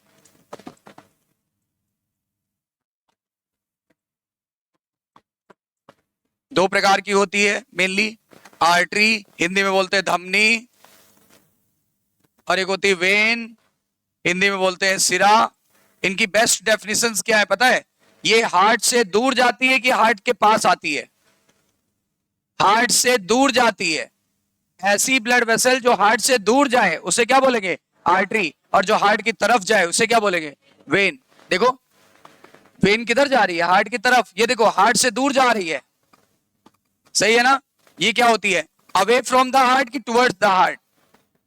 Away from heart. ये बताओ,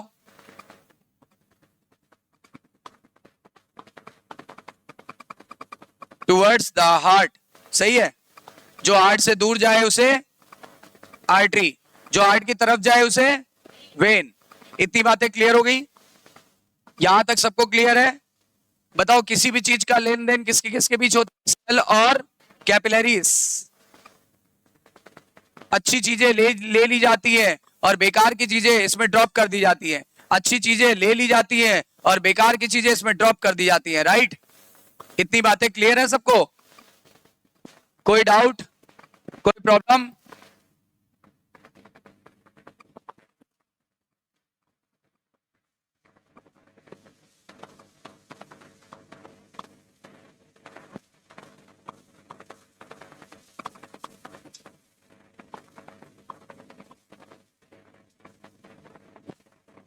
अब देखो चाहे आर्टरी हो या वेन हो, इसमें तीन कवरिंग होती है। एक सबसे बाहर वाली,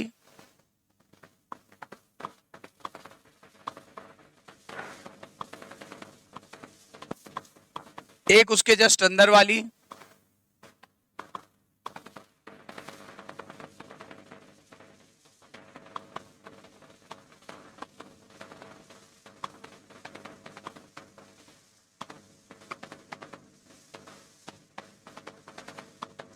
और एक होती है सबसे अंदर वाली।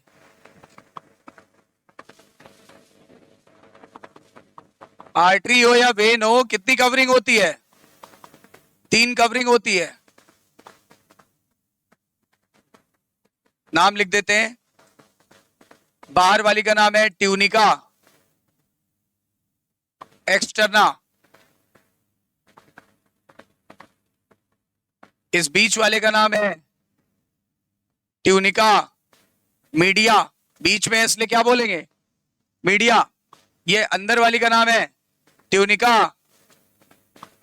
ट्यूनिका मतलब होता है लेयर, ट्यूनिका मतलब लेयर, तो ट्यूनिका इंटरना, कभी कभी इसको इंटीमा भी बोलते हैं,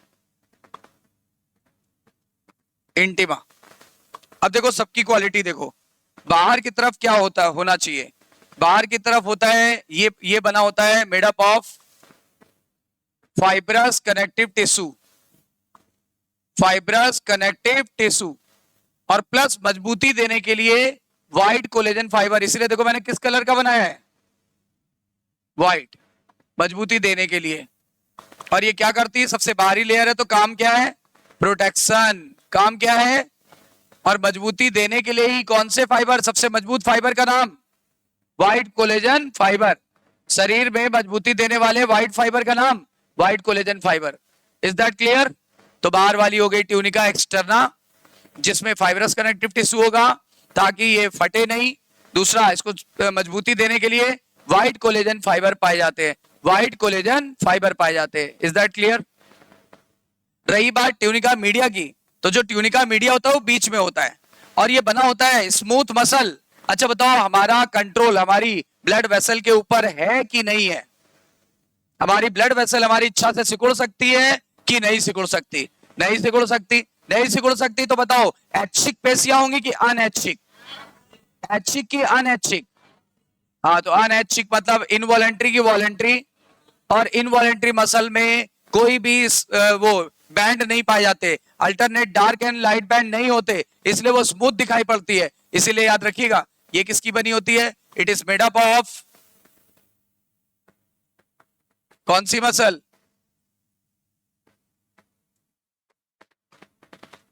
स्मूथ। स्मूथ का दूसरा नाम इनवॉलेंट्री मसल्स, यानी अनैच्छिक पेशियां, उनकी बनी होती है। अनैच्छिक पेशियों का बना होता है। किसका बना होता है? अनैच्छिक पेशियों का बना होता है। बताइए इनवॉलेंट्री की वॉलेंट्री? इनवॉलेंट्री की वॉलेंट्री, तो इनवॉलेंट्री मसल्स का बना होता है, राइट। उसके अलावा क्या होगा? उसके अलावा यहां पर होगा एक और फाइबर। अब बताओ, इसका एक दो तरह के फाइबर होते थे कनेक्टिव टिश्यू में, वैसे तो और भी तरह के होते हैं पर मेनली दो तरह के होते थे, एक व्हाइट और दूसरा येलो। अरे कलर भी वही बनाया है, येलो, येलो कोलेजन फाइबर। तो यानी यहां कौन सा फाइबर होता है? येलो इलास्टिक फाइबर, कोलेजन नहीं, elastic fibre, yellow elastic fibre, ठीक है ना। और इंपॉर्टेंट बात है, जो सबसे इंपॉर्टेंट बात है, वेरी इंपॉर्टेंट। क्या इंपॉर्टेंट बात है? Very important. ये जो ट्यूनिका मीडिया है ना, ये वेरिएबल मोटाई की होती है। ये वेरिएबल मोटाई की होती है, आर्टरी में अलग और वेन में अलग मोटाई होती है, ठीक है ना। इसकी जो मोटाई होती है, इसकी जो थिकनेस होती है वेरिएबल होती है, थिकनेस इज वेरिएबल।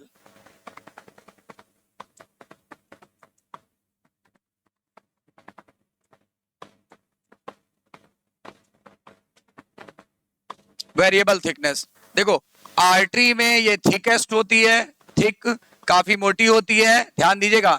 आर्टरी में मोटी होती है और वेन में कैसी होती है? वेन में पतली होती है। बताओ ट्यूनिका मीडिया किसमें मोटी होती है, किसमें पतली होती है? इसलिए बताओ ज्यादा लचीलापन कहां होगा?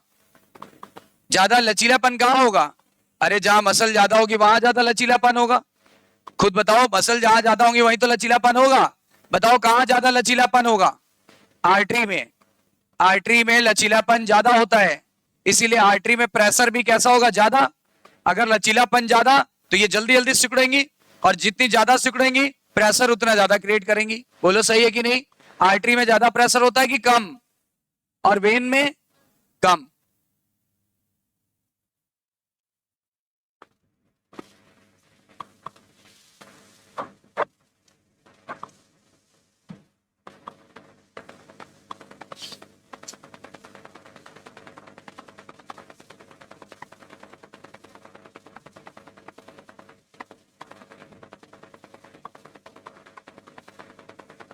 इतनी बातें क्लियर? अब जरा इसके लिए पढ़ते हैं, यहां पढ़ते हैं इसके लिए। ट्यूनिका इंटरना, ट्यूनिका इंटरना इसे एंडोथीलियम भी कहते हैं, ऑल्सो नोन एज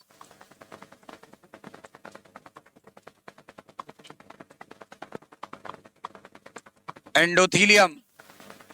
इसको एंडोथीलियम भी कहते हैं, इसको और क्या कहते हैं, एंडोथीलियम। और ये किसका बना होता है, made up of squamous epithelium.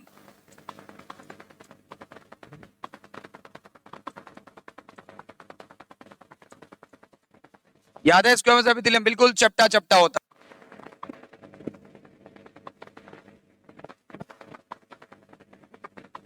है। स्क्वैमस एपिथेलियम का बना होता है, हिंदी में बोलते हैं सल्की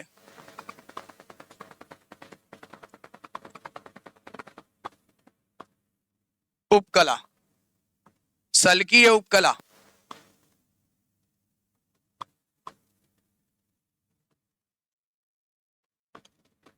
अब इंपॉर्टेंट बात यह है, क्या इंपॉर्टेंट बात,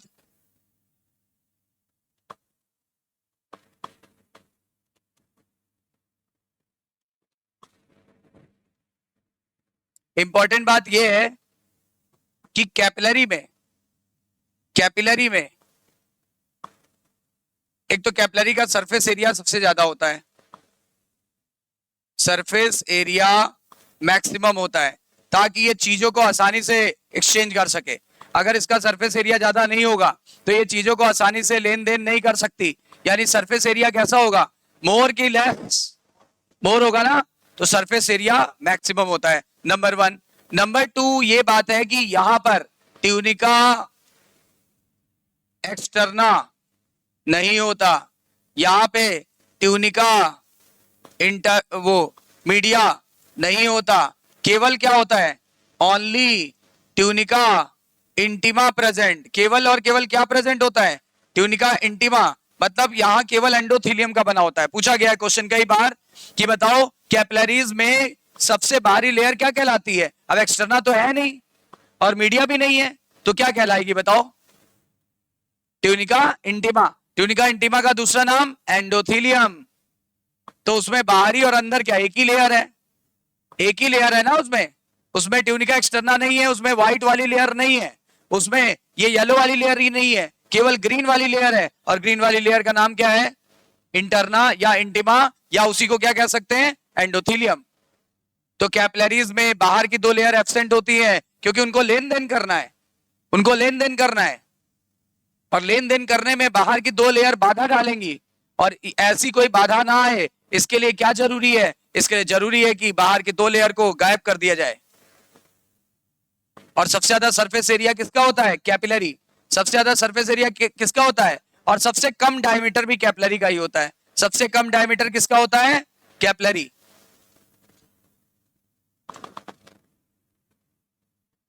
सबसे कम डायमीटर कि सबसे ज्यादा डायमीटर, सबसे कम डायमीटर।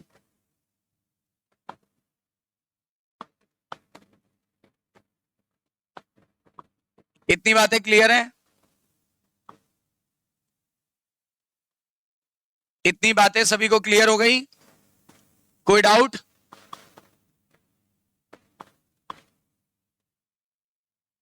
अब आगे बढ़ते हैं, ठीक है।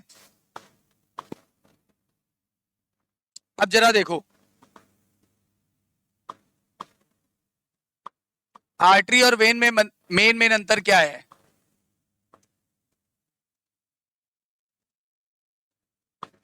आर्टरी का ट्यूनिका मीडिया थिक या थिन? बोलो, थिक होगा।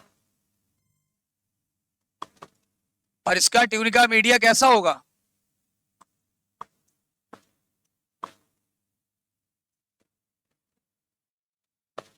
और इसमें होती है इलास्टिसिटी ज्यादा,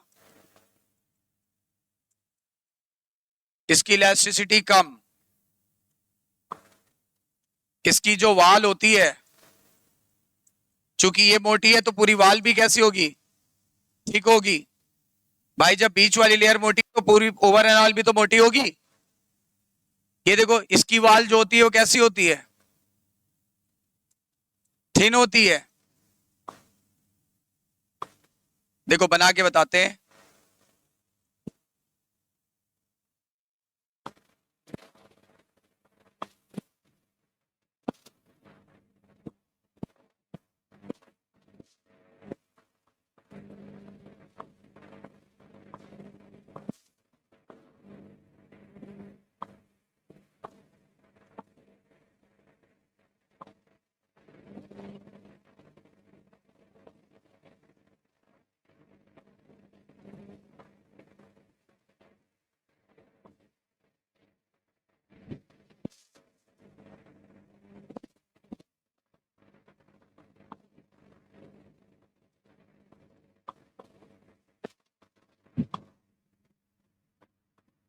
तीनों लेयर याद आ रही है?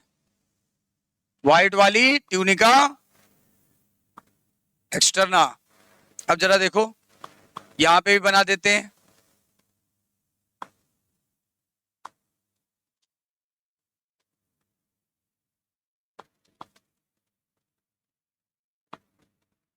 बाहर से दोनों का डायमीटर सेम रख रहे हैं।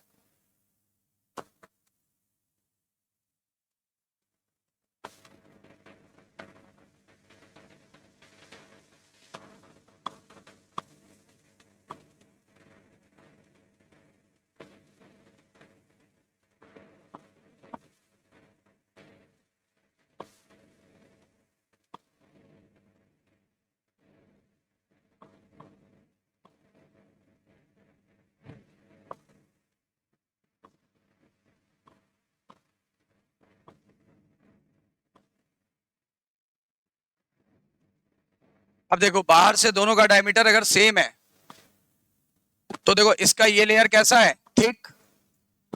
इसका ये लेयर थिक है, इसका ये लेयर कैसा है? थिन। तो इसकी ओवर एंड ऑल दीवार कैसी है? ओवर एंड ऑल दीवार कैसी है? ये भी तो थिक होगी। इसकी ओवर एंड ऑल दीवार कैसी होगी उसकी तुलना में? थिन होगी ना। इसीलिए इसका अंदर का डायमीटर, जिसको क्या बोलते हैं? ल्यूमेन, कैसा होगा? नैरो की ब्रॉड? हाँ, उसकी तुलना में नैरो होगा। और इसका ल्यूमेन देखो, इसका ल्यूमेन कैसा है? ब्रॉड। इसका ल्यूमेन है ब्रॉड।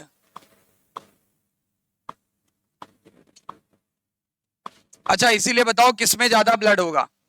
किसमें ज्यादा ब्लड होगा? इसमें ज्यादा ब्लड होगा। इसमें तो एक तो ऑक्सीजनेटेड ब्लड होता है, देखो मैं रेड कलर का दिखा रहा हूं। और इसमें कैसा ब्लड होगा? डीऑक्सीजनेटेड ब्लड होगा। तो कौन सा ज्यादा ब्लड ले जाएगी बताओ? हाँ, वेन्स। वेन्स ज्यादा ब्लड ले जाती हैं, यानी it carries less blood.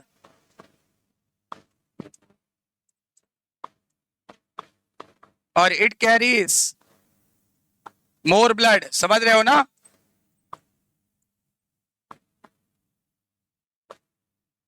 Less blood और मोर ब्लड।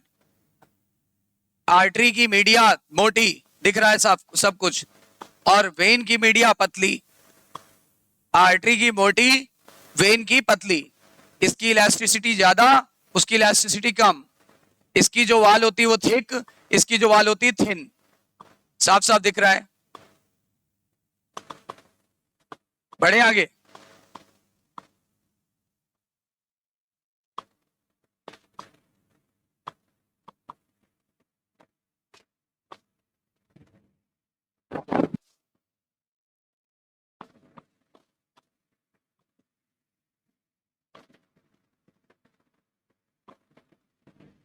चलो, इतनी बातें क्लियर हो गई? कोई डाउट? चलिए अब आगे बढ़ते हैं। अगला क्या डिफरेंस होगा, ये क्या होती है, अवे द हार्ट की टुवर्ड्स द हार्ट, बोलो, अवे फ्रॉम हार्ट, और ये टुवर्ड्स द हार्ट।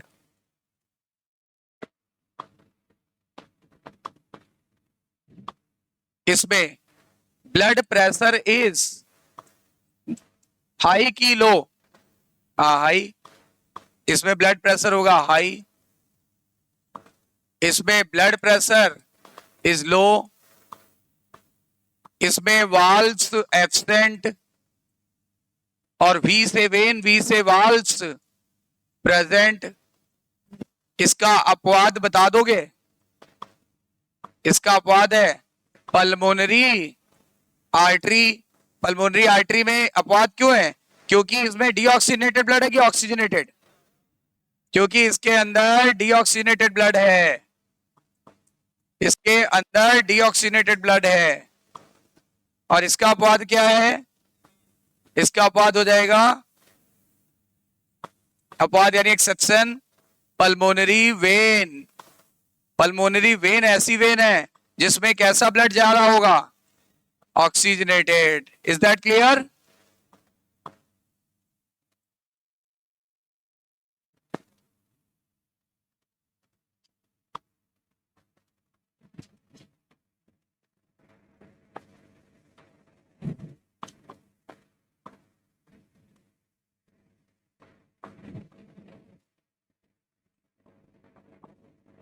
तो सारी बातें क्लियर हो गई।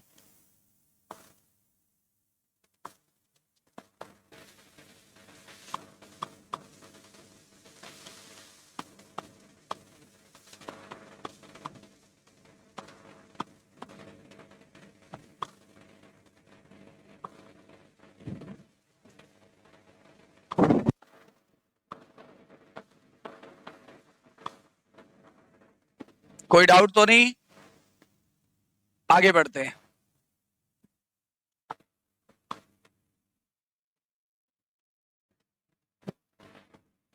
अब देखो डबल सर्कुलेशन की बात चल रही थी, तो पहले हम लोग ये कंप्लीट कर लें। आपको पता भी है डबल सर्कुलेशन क्या होता है, आपको अच्छे से पता है, इसको तो पहचानते ही हो, वेना केवा।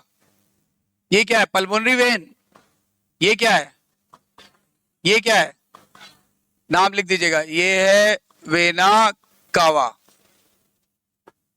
ये है पल्मोनरी आर्टरी,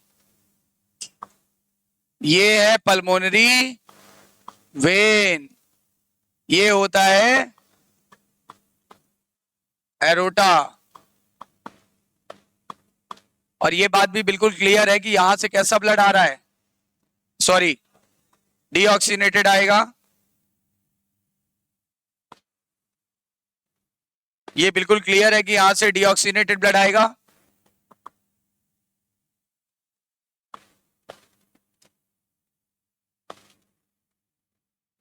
और यहां पे आपको पता है कौन सा वाल्व लगा हुआ है,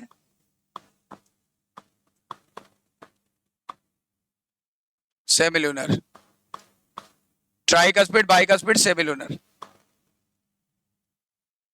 अब ये जो ब्लड है, ये यहां का ब्लड पहले यहां आया, पहले यहां का ब्लड यहां आया, यहां का ब्लड यहां आ रहा है, साफ दिख रहा है, और फिर यहां का ब्लड कहां आ गया, आपका इस चैम्बर में आ गया, राइट एट्रियम से राइट वेंट्रिकल, फिर राइट वेंट्रिकल से कहां चला गया, यहां चला गया, पल्मोनरी, हाँ, और ये पल्मोनरी आर्टरी में चला गया।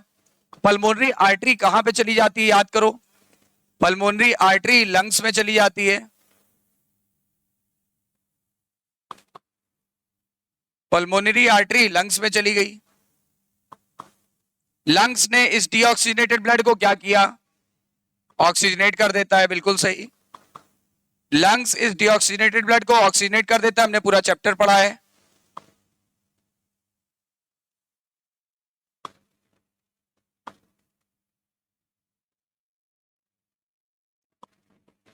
इतनी बातें क्लियर,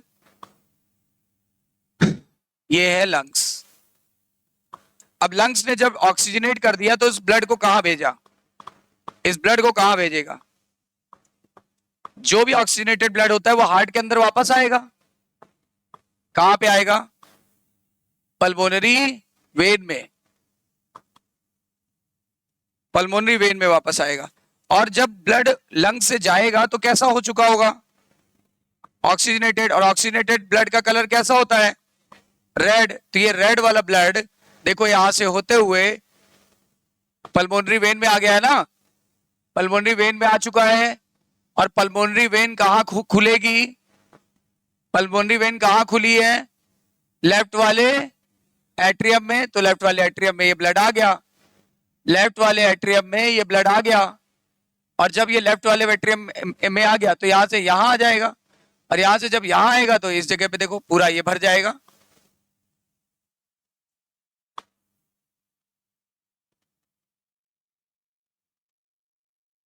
फिर यहां से ये ब्लड यहां से होते हुए यहां आ जाएगा।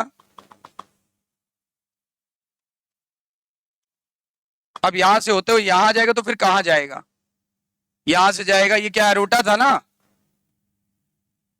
अब इसको क्रॉस करा लेते हैं ऐसे, जरा ध्यान देना। एरोटा था ना ये, बोलो भाई, एरोटा था। तो एरोटा जब भी कभी टूटता है तो क्या बनती है? आर्टरी। मैंने लिख दिया आर्टरी, बोलो आर्टरी में गया। आर्टरी से कहां जाएगा? आर्टरी से जाता है आर्टीरियोल, है ना। तो हम स्प्लिट नहीं करेंगे पर हम डायरेक्ट लिखते जा रहे हैं। आर्टरी से कहां जाएगा? मान लिया इसका नाम क्या है? आर्टीरियोल में गया। आर्टीरियोल से कहां जाएगा? कैपिलरीज में जाएगा, बोलो कैपिलरीज में जाएगा। इसका क्या नाम है? What is this? कैपिलरीज। और कैपिलरीज किसके संपर्क में है? कैपिलरीज सेल के संपर्क में है। ये देखो ये क्या है? सेल के संपर्क में। यहीं से देखो क्या हो जाएगा, यहीं से इंपॉर्टेंट चीजें जो है ले ली जाएंगी, जैसे O2, जैसे न्यूट्रिएंट्स एक्सेट्रा। यहीं से बेकार का कचरा जैसे CO2 और वेस्ट, समझ जाओगे ना, CO2 वेस्ट वगैरह सब मिला दिया जाएगा, CO2 एक्सेट्रा सब मिला दिया गया। तो यानी यहाँ पे एक्सचेंज ऑफ मटेरियल हो गया सेल के बीच और कैपिलरी के बीच। अब क्या होगा? अब ये ब्लड कैसा हो चुका है? डीऑक्सीनेटेड कि ऑक्सीजनेटेड? हाँ, तो ये डीऑक्सीनेटेड ब्लड कहां जाएगा? यहाँ पे, यहां जाएगा।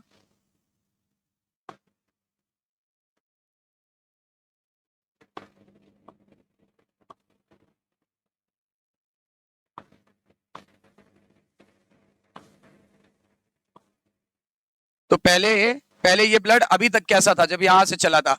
आर्टरी में कैसा, एरोटा में कैसा होता है? ऑक्सीजनेटेड। आर्टरी में भी कैसा होता है? अच्छा, आर्टीरियोल में भी कैसा होगा? ऑक्सीजनेटेड। ये देखो आर्टीरियोल में भी ऑक्सीजनेटेड है। कैपिलरी में भी कैसा था? हाँ, तो धीरे धीरे कैसा हो जाएगा? डीऑक्सीनेटेड। अभी तक देखो यहां तक आधे पे ऑक्सीजनेटेड था, अब यहीं से क्या हो गया? डीऑक्सीनेटेड, क्योंकि ऑक्सीजन निकाल ली गई। देखो ऑक्सीजन निकाल ली गई, CO2 डाल दिया गया। तो ये देखो अब ब्लड कैसा हो चुका है? डीऑक्सीनेटेड। डीऑक्सीनेटेड ब्लड चला गया, कहां गया होगा? अभी रुक जाओ, अभी नाम बता रहे हैं, अभी रुक जाओ। वेना केवा में तो गया, पर अभी कुछ चीजें छूट रही हैं। हाँ, वेन्योल, रुको अभी लिखते हैं, रुक जाओ। Have patience, don't be patient.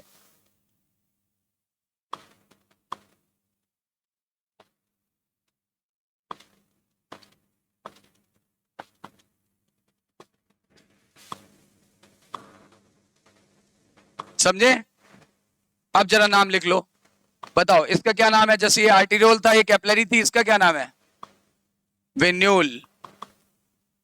Venule के बाद वेन, वेन के बाद, और वेना के बाद भी दो होती है, एक ऊपर से लाती है सुपीरियर और एक नीचे से लाती है इंफीरियर। ये देखो हार्ट इस लेवल पे है, अगर ऊपर से ब्लड ला रहा है तो सुपीरियर वेना केवा, अगर नीचे के पार्ट से ला रहा है तो इंफीरियर वेना केवा। बोलो क्लियर है? तो दो होती है, सुपीरियर वेना केवा और इंफीरियर। बताओ ज्यादा मोटा कौन सा होगा? क्योंकि हाँ इधर का हिस्सा ज्यादा है तो ये क्या होगा? ये ज्यादा मोटा होगा, ऊपर वाला पतला होगा। बिल्कुल क्लियर है? पाथ बिल्कुल क्लियर है कि नहीं, पहले बताओ। ठीक है, तो सुनना मेरी बात को ध्यान से सुनना, ध्यान से सुनना। अगले अगले पेज पे चल रहे हैं, अगले पेज पे चल रहे हैं। ये बात मैं पहले भी क्लियर करा चुका हूं। बताओ ये कोई नया है कि पहले भी क्लियर कर चुके हैं? पहले भी क्लियर कर चुके हैं। तो जरा हम आगे बढ़ रहे हैं, बढ़े आगे।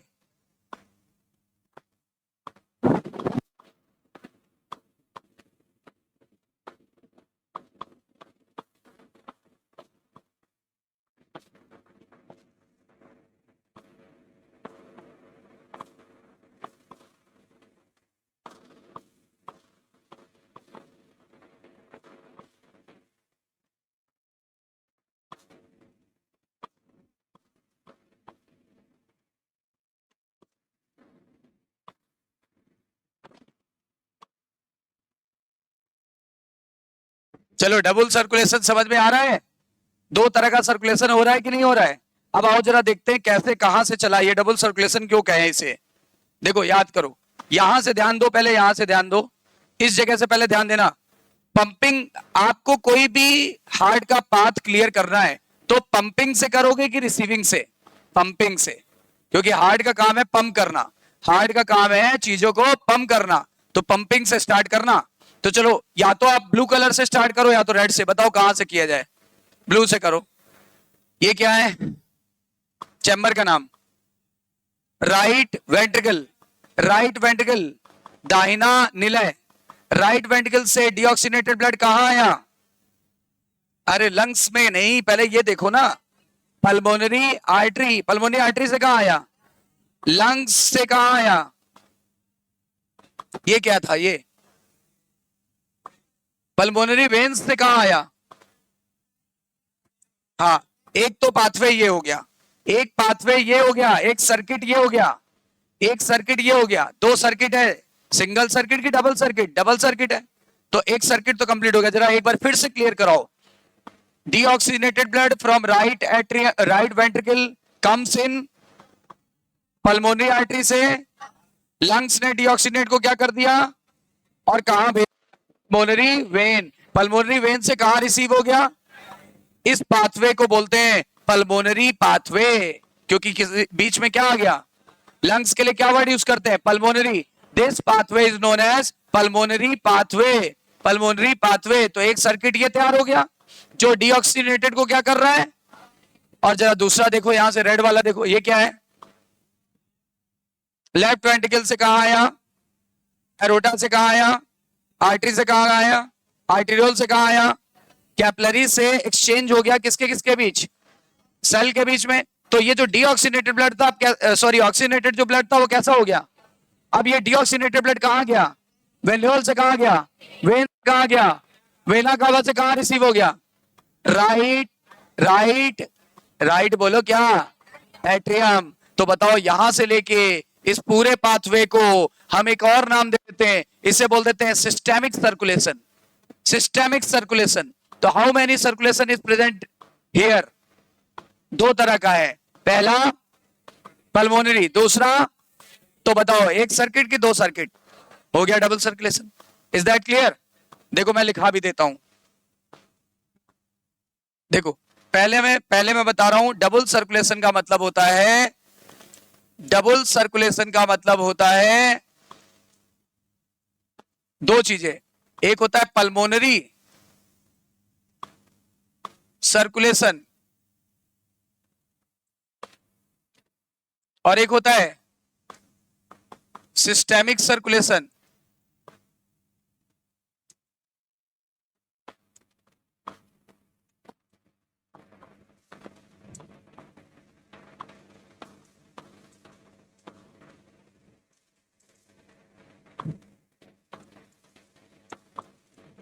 पल्मोनरी सर्कुलेशन का टारगेट क्या है?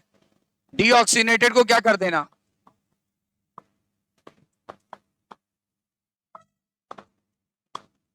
कहां से? लंग्स द्वारा। सही है ना? क्लियर है? तो जरा क्लियर करो, पहले क्या होगा? पहले आएगा राइट पंप, कहां से होता है? राइट वेंट्रिकल, राइट वेंट्रिकल से कहां आएगा? पल्मोनरी आर्टरी, वहां से बताओ लंग्स, ठीक है, लंग्स से बताओ पल्मोनरी वेन, और पल्मोनरी वेन से कहा जाएगा लेफ्ट एट्रियम, ठीक है। तो इस पाथवे को बोलते हैं पल्मोनरी सर्कुलेशन। और एक दूसरा पाथवे है जिसका नाम क्या है, सिस्टेमिक सर्कुलेशन।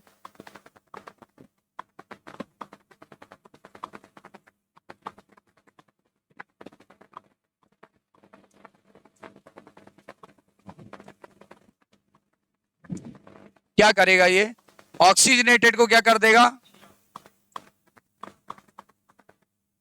और ये करता है बॉडी सेल द्वारा।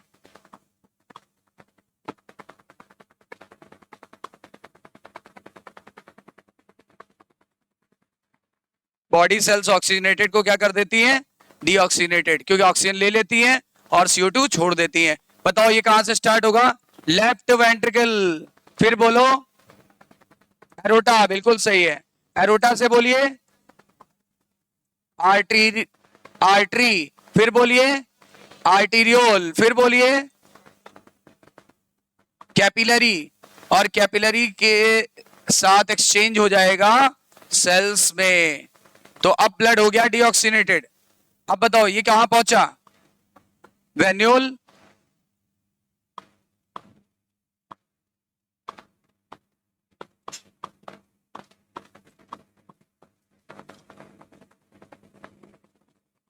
वेन्यूल से वेन्स, वेन्स से कहा वेना कावा, और वेना कावा से कहां पे,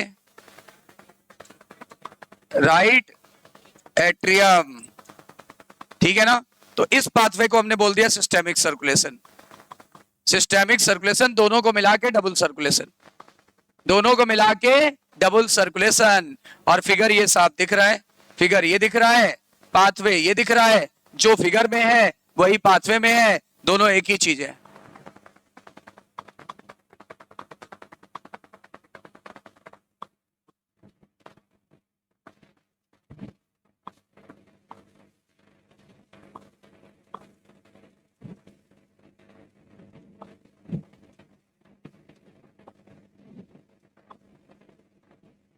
समझ आई बात, इतनी बातें क्लियर हो गई, ठीक है।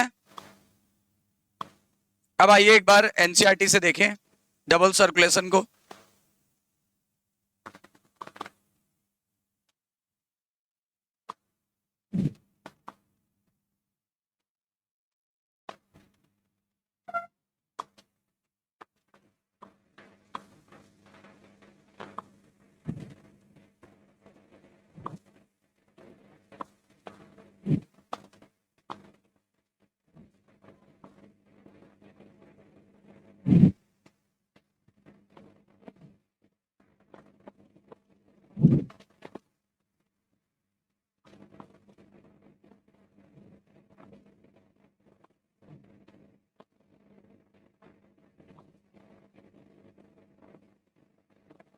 As mentioned earlier, the blood pumped by the right ventricle enters to the pulmonary artery.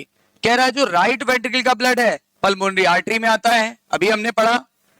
Whereas left ventricle pumps blood into the aorta. Left वाला वेंट्रिकल कहां लाता है, एरोटा में, अभी अभी पढ़ा है ना। अब कह रहा है deoxygenated blood pumped into the pulmonary artery. Deoxygenated blood कहां आया था, पल्मोनरी आर्टरी, और उसको पास कर दिया गया था कहां पे, लंग्स में, और from where it is oxygenated blood. Blood कैसा हो गया, ऑक्सीजनेटेड। अब इसे कैरी किया गया कहां पर, पल्मोनरी वेन्स में, और पल्मोनरी वेन्स से कहां लाके छोड़ दिया गया। This pathway is known as pulmonary circulation. कोई डाउट, इसे क्या बोलेंगे, पल्मोनरी सर्कुलेशन, इसे बोलते हैं pulmonary circulation. Oxygenated blood entering the aorta, कह रहा है ऑक्सीजन युक्त ब्लड जो एरोटा में आया था, एरोटा में आया, अब वो लाया जाएगा कहां पे, अब वो लाया जाएगा आर्टरीज में। आर्टरीज के बाद आर्टीरियोल, आर्टीरियोल के बाद कैपिलरी से टिश्यू में, और टिश्यू से सेल में पहुंच जाएगा। हमने डायरेक्ट सेल लिखा है क्योंकि बॉडी की सबसे छोटी यूनिट का नाम, हाँ, तो टिश्यू से सेल में पहुंच जाएगा। इज दैट क्लियर, लिखा हुआ है फ्रॉम वेयर, यहां टिश्यू से इसके बाद यहां पर ब्लड को क्या कर दिया गया, डीऑक्सीनेटेड ब्लड, उसको इकट्ठा कर लिया गया, इकट्ठा किया गया वेन्यूल में, वेन्यूल ने भेज दिया वेन्स में, वेन्स ने भेज दिया वेना कावा, अब वेना कावा जाके एम्पटी हुआ कहां पे, राइट एट्रियम में। ये जो पाथवे था this is known as systemic circulation, systemic circulation. Systemic circulation से ये फायदा हुआ, भोजन मिला, ऑक्सीजन मिली और अदर इसेंशियल सब्सटेंस जैसे मिनरल और विटामिन भी मिल सकता है, किसको, सेल या टिश्यू को। जबकि जबकि एक और फायदा हुआ, CO2 जो बेकार की गैस थी या अदर हार्मफुल चीजें थी वो चीजें एलिमिनेट भी हो गई। याद आया, बार बार रिवर्सिबल एरो लगा रहे थे, यानी इंपॉर्टेंट चीजें दे दिया जा रहा था और कचरा उठा लिया जा रहा था, ठीक है ना। इतनी बातें क्लियर हो गई, तो ये डबल सर्कुलेशन भी क्लियर हो गया, डबल सर्कुलेशन भी आपका क्लियर हो गया। अब ये आगे क्या बता रहे हैं वो हम आपको बताएंगे, पर इतना समझ में आया कि नहीं आया।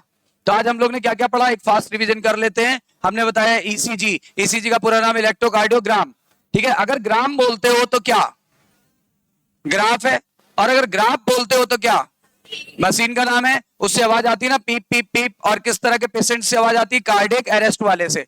और फिर आपको बताया गया था कि इसमें 5 वेव होती है, PQRST, P, R और T पॉजिटिव है और Q और S नेगेटिव है, सही है। और एक 0 मिलीवोल्ट पे होता है, एक प्लस पे और एक माइनस पे। फिर आपको बताया गया था अगर हमारे एट्रियम सिकुड़ रहा है तो P वेव मिलेगी, अगर आपका वेंट्रिकल सिकुड़ रहा है तो QRS मिलेगा। याद आया, अगर वेंट्रिकल फैल रहा है तो आपको T वेव मिलेगी। ओल्ड पर्सन में कौन सी वेव नहीं फ्लैट हो जाती है, हाँ तो T वेव लगभग ना के बराबर मिलती है, क्योंकि फ्लैट हो गई तो T वेव दिखेगी कहां, सही है ना। फिर आपको बताया गया कि हम सब का अगर ECG लिया जाए तो रफली सेम आएगा, बशर्ते कि हमारा जो लीड का कॉन्फ़िगरेशन हो वो भी सेम होना चाहिए, ठीक है। अगर मान लो कि किसी का डिफरेंट आ गया तो उसे कोई ना कोई हार्ट डिसऑर्डर हो सकता है, इसलिए इसका क्लिनिकल सिग्निफिकेंस है कि नहीं है, है। जिस प्रकार हार्ट का हमने इलेक्ट्रिक इंपल्स को जनरेट किया, वो नोटिस किया ECG द्वारा, वैसे ही ब्रेन को किससे करते, EEG द्वारा, इलेक्ट्रोइंसेफेलोग्राम, ठीक है ना, इलेक्ट्रोइंसेफेलोग्राम, इंसेफ्लो, समझ में आई बात, इंसेफ्लॉन मतलब वही ब्रेन। अच्छा, उसके बाद आपको बताया गया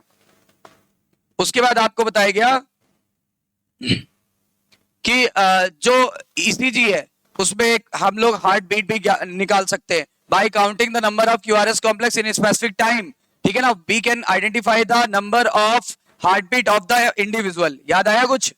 अच्छा, और फिर आप लोगों को बहुत सारी चीजें बताई गई, जैसे Q का खत्म होना किसके स्टार्टिंग को दर्शाता है, वेंट्रिकुलर सिस्टोल की स्टार्टिंग को दर्शाता है। याद आया, क्लियर हो गई बात। तो इस तरीके से ECG के बारे में सारी इंफॉर्मेशन मिल गई। फिर डबल सर्कुलेशन के बारे में बताया, फिर मैंने आर्टरी और वेन में अंतर बताया। बताओ, आर्टरी और वेन में tunica externa, tunica media, tunica interna तीनों होता है ना, किसका ल्यूमेन ज्यादा था, वेन का। किसमें ज्यादा ब्लड कैरी होता है, किसमें कम ब्लड कैरी होता है, ब्लड प्रेशर किसका ज्यादा होता है, ठीक है ना। किसमें ट्यूनिका एक्सटर्ना, ट्यूनिका मीडिया नहीं होता, कैपिलरी में सिर्फ और सिर्फ इंटिमा होता है, उसी को इंटरना भी कहते हैं, उसे एंडोथेलियम भी कहते हैं। और कैपिलरी में इसीलिए ये चीजें नहीं होती हैं ताकि एक्सचेंज जो है आसानी से हो जाए कि मुश्किल से। डबल सर्कुलेशन में कितने सर्कुलेशन होते हैं, 2, एक पल्मोनरी और एक सिस्टेमिक। पल्मोनरी सर्कुलेशन में क्या होता है, डीऑक्सीनेटेड ब्लड ऑक्सीजनेट किया जाता है। सिस्टेमिक सर्कुलेशन में क्या होता है, ऑक्सीजनेटेड ब्लड डीऑक्सीनेट किया जाता है।